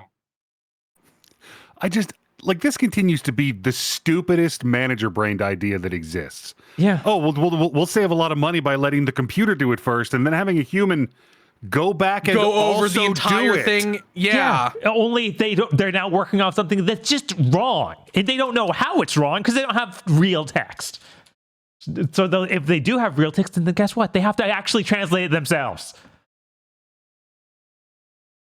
This is infuriating. And they give the reason of getting their Japanese and US releases closer. It's like everybody else figured it out. Yeah, everybody else in the entire industry. It can be done. Like, fucking Atelier games are day and date now. A giant fucking unstoppable studio, Gust. Yeah. We can't compare it to Gust. But the CEO of Falcom Literally said people resisting AI were like the people who resisted the Industrial Revolution. It's like, no, they're not, because the machines that were built in the Industrial Revolution will exist in a year. Yeah, I mean, they work. Yeah, they do a thing. They make a product and it is proven. Like nobody, it legitimately feels like these executives, even the ones of smaller companies, haven't even looked at this AI stuff. Like they haven't actually perceived, oh, it can't actually do any of the things that I think it can. Mm-hmm. They literally think it's magic. They do. Yeah. Yeah. Yeah. That and like Falcom was partnering with somebody for like a tabletop game based on Trails, and then it was like, yeah, all the art in the book is all art, promo art so far has been AI shit. Are you fucking real? Oh my god. Yeah, but I don't think it's going to happen just from the angle of, like I said, is like, I don't think Falcom's going to be like, well, we'll open our own publishing branch and not have voice acting and not have a physical release so we can do this. I feel like it will stop before then because thankfully they are small enough that reality applies to them. Yeah. Yeah, they'll run through the hammers once. Like they'll run into the field of rakes. Yeah, they'll run into the field of rakes and get stymied, unlike bigger companies which can just roll through that shit. Mm-hmm. Yeah, if they actually somehow pull out one of these to release, dude, these guys were hammered to death for the Ys 8. For Archaeozoic big holes. Yeah.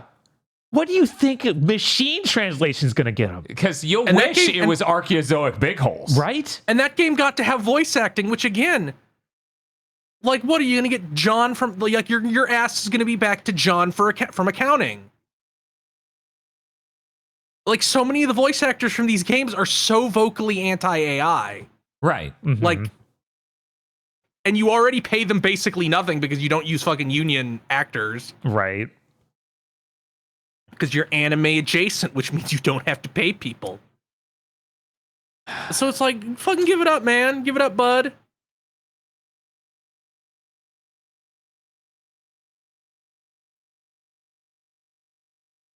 This next bit of news, I was hoping it wasn't what I thought it was. And it is.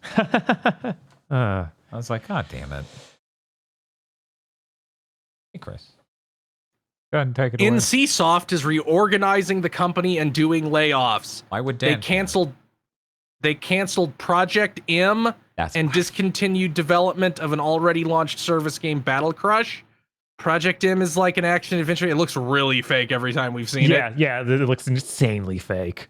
I know. That would have been right. It would have been great to actually play that tech demo they made. It's such a nightmare. Like David Cage meets Quantum Break nightmare. Yeah, it is very David Cagey, but a third-person shooter. Like, what kind of creature would it have been? It would have been great. Oh yeah, I also shoot this in here. Did you know they launched a brand new game called Throne and Liberty with Amazon Games as the publisher earlier this month? Like in a different region, right? No, you can buy it on Steam. It's $20. It's an MMO. It has no sub. It's sequel to Lineage 2, one of the most one of those really ancient, well-known MMOs. I know people who play Lineage, and they have not once spoken of this thing. Oh no, the game is free. It is entirely free to play. Oh, I can't find any gameplay on any of these videos on the Steam page. Yeah, I found some gameplay. There we go. YouTube. There's some. It looks this very looks pretty. bad. Yeah, it has mixed Steam reviews. But it's got good graphics. Right. Cool. I really wanted Project M to happen. I was laughing so hard when I watched the trailer. I was like, hell yeah, let's go. But no, apparently there will be no going in this industry. No, absolutely not. Even though this is NCSoft, one of those giant companies been around, feels like forever, from Korea. I thought that they were just making infinite money off of their MMOs, but I guess not. I guess the financial reality set in. I guess. And that's it. We're out of the industry being on fire segment. Okay, bye. Bye, friendo. I really don't like that guy. No. His smile unsettles me. What an asshole. Hey, Chris. You have one bullet of news? Yeah, I do. So Guerrilla said in an interview about Lego Horizon, which included the fact that apparently Lego approached them. What? To do Lego Horizon, which I guess they figured that they could sell some of those big fancy toy sets they could make as a result of that too. Maybe those toy sets sold really well. Maybe. So they're like, we can do a game. But the real story was they're like, yeah, we're never doing a Killzone thing again, which I guess makes sense. No. Not when they go, well, this third Horizon, we don't want it that soon because, you know, and funny enough, Mystic Ryan actually did a video this week on, hey, did anyone else notice every sequel to a PS4 original IP or big, like, new take for a series, God of War, people just have this tone of this was really disappointing. Like, everyone with, like, your Horizon Forbidden West, your God of War Ragnarok, and your Spider-Man 2 just kind of have a, yeah. Like, it was a little disappointing. Clearly, they need to space these out more. And if they're going to do that, then why are you doing a stupid Horizon co-op thing? Go make a Killzone. Add any freshness into your fucking lineup. Jesus. Yeah. That's the part of this that I think is crazy bad business acumen. The part where it's like, you need to go do a different thing. You have the series you're already known for. It saves you a ton of pre-production to at least know you're making that. Now go make that motherfucker. Fuck it, if we're going to remake anything, let it be Killzone 1. You know what? I understand. That game needs it. I understand that more than fucking Gears of War getting E-Day, because this is really going to shock you, because apparently I'm a Sony pony. Maybe Killzone should have a game worth a 9 at any point. Yeah, maybe we could get a good Killzone eventually. That'd be neat, but I guess not. An actual Halo killer in this franchise. It feels like that Killzone's moment has passed so hard. Did it have a... It feels like the PS3 was its Gen moment, would have right? been its moment, yeah. Yeah, Killzone 2 was its moment. Even 3 was not its moment. Like, even Resistance feels like it has more of oxygen in the modern climate than Killzone would have. You know what? This tough call, but fair. Chat has a good point. Make Killzone 2 look as good as that trailer. Or make it as good as that trailer. Yeah, I think your old boomer Sony fans would lose their goddamn minds. Yeah, I think people would crave something like really dark like that. Like even like Shadowfall, like they lost some of the Killzone audience because they went too sleek and modern with it. It's true. Like it loses a lot of what that grungy World War II look is. Mm-hmm. But hey, you know what? It's fine. Just make that a PS6 launch title. Then you can have all your crazy high-end graphics tech. But yeah, no, I think it's enormously stupid to just be like, we're not going back to Killzone. It's like, motherfucker, you have one game you're known for right now. What the fuck do you mean you're not going to go back to your other game? And you're considering making a shooter in it. You're considering making a shooter out of your game that is transparently not that. And you even say yourselves. Are they considering that? Yeah, that's what various leaks were about. Yeah. Oh, I didn't hear. I forgot those leaks. Yeah. That's so stupid. What are you doing? Yeah.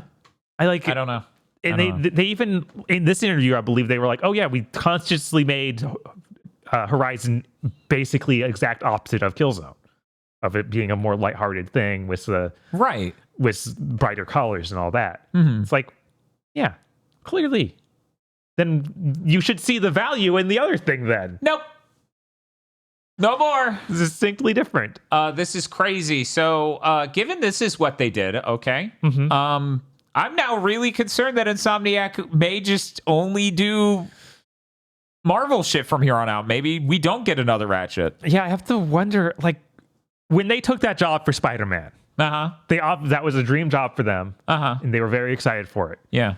Do you think at any point they realized that would be the only thing they would be allowed to make? No, probably not. Are not. you asking me if I think Brian Hintehar or Ted Price? Ted Price. I don't think this sounds terrible. It sounds like I'm insulting the man. I don't think he cares. Fair. That's almost certainly true of that man had to executive. Yeah, well, I mean, the thing is, the last time he was creatively involved in a game was Resistance 2. Right, yeah, that's true. He stepped away. He sure learned never to do that again. So, you know. But yeah, no, I'm honestly, this is the most staggering Sony has no fucking clue news I've heard recently, just because it's like, look at what they're making. Like, they made Concord, they greenlit that. Mm-hmm. What? It feels like Sony's lineup is the stalest it's ever been right now. Right? Yeah, because we get a sequel to Spider-Man, we get a sequel to Horizon, we get a sequel to God of War. And then those are out, and now we have to just go, well, we're looking forward to the sequel to Death Stranding and Ghost of Tsushima. Yeah.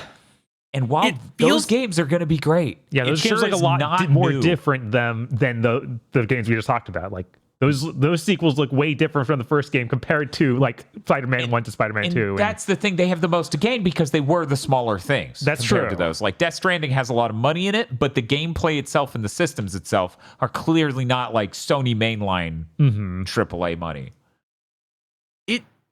It feels like that Sony is now in the spot where Nintendo was from the Wii to the Switch, where it's like, we can't make games fast enough to support our platform anymore.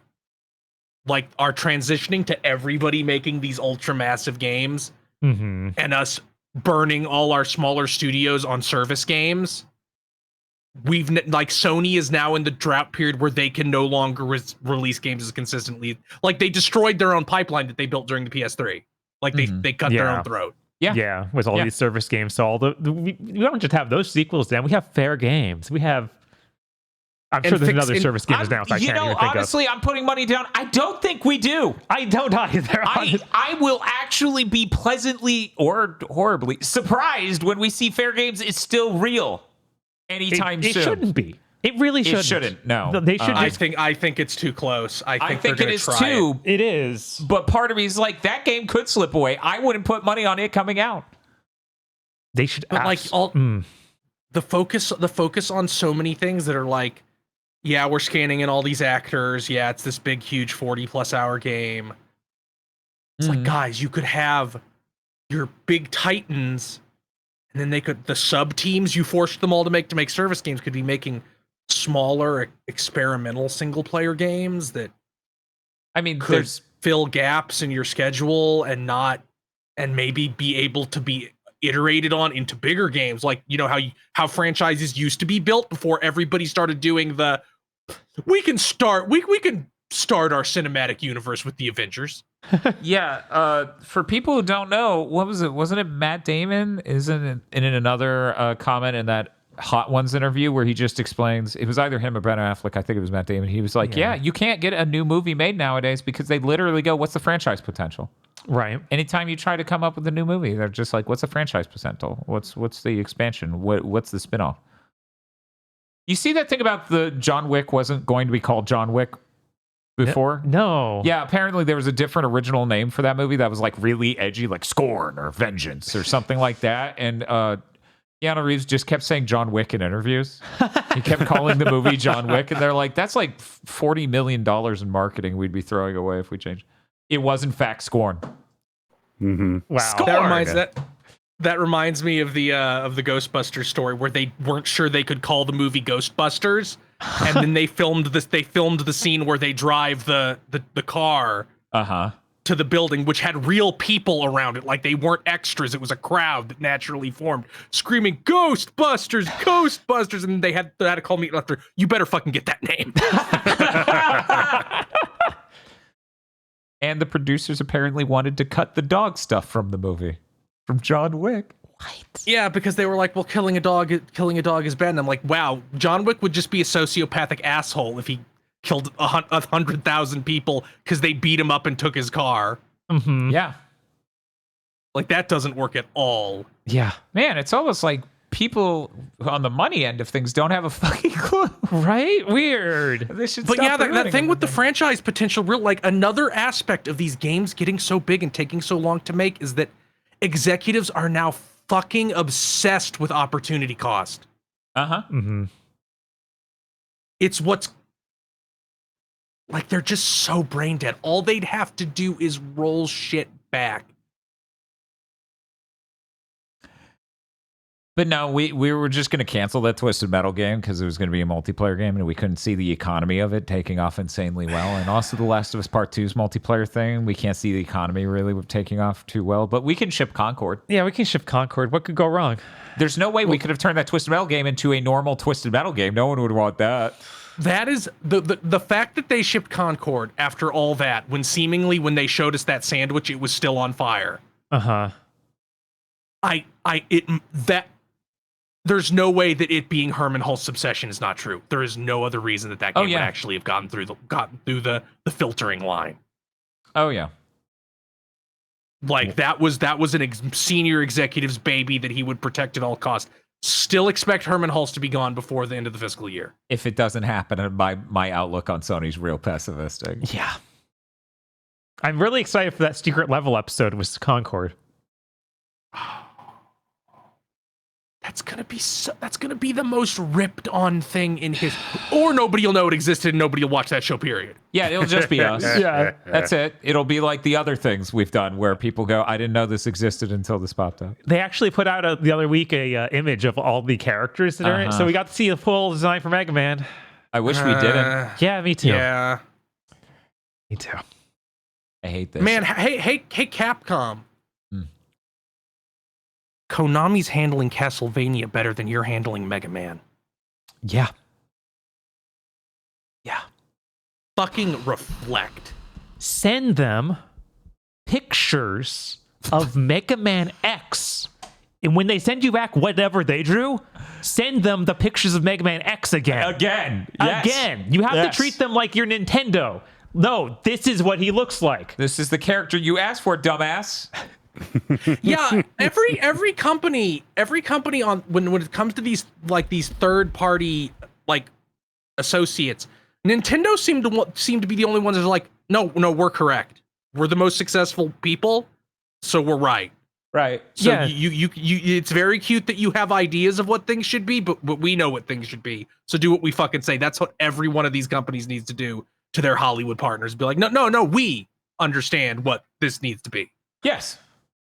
Like a while ago, when the video game industry completely overtook Hollywood in just cash flow, that relationship needed to fucking change.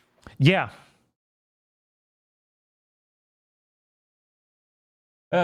Anyway, instead for a big thing to mention this week, they really should have. I think it's so stupid to be like, no, we're going to do Horizon forever. Yeah. Yeah, it's like maybe there should be another new thing even. Like if you don't want to go back to Killzone. But just to sit here and only be making Horizon projects and be like, we're done with Killzone. It's like it makes me think of the whole James Cameron in Avatar. Like, no, I don't need to make anything else. I can do everything in the Avatar universe. It's like, yo, sir? Really? Dude? Do it. Put a Terminator on Pandora. I want to see True Lies on Pandora.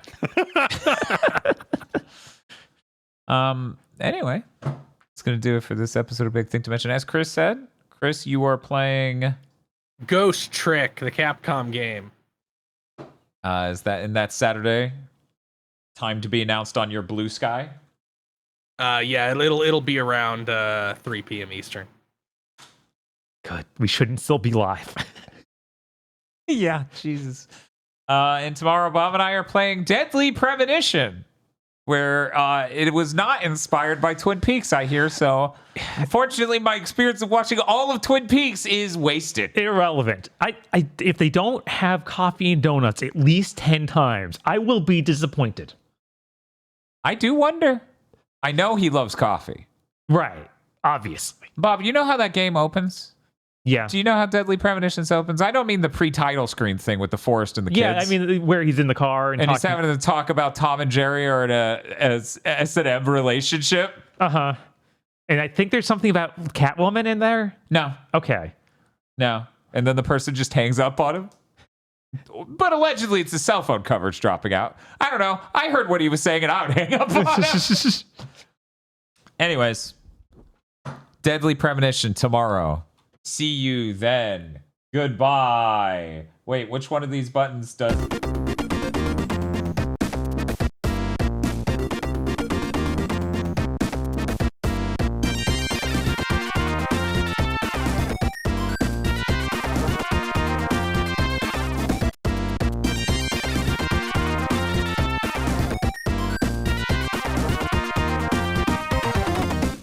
Thank you very much for listening to this episode of Big Thing to Mention. Big Thing to Mention is possible because of you and your support over at patreon.com/gbpodcast, where you can get access to Gamer Premonitions Extra, Armchair Devs Extra, Isolation 119 with 3 commentary tracks.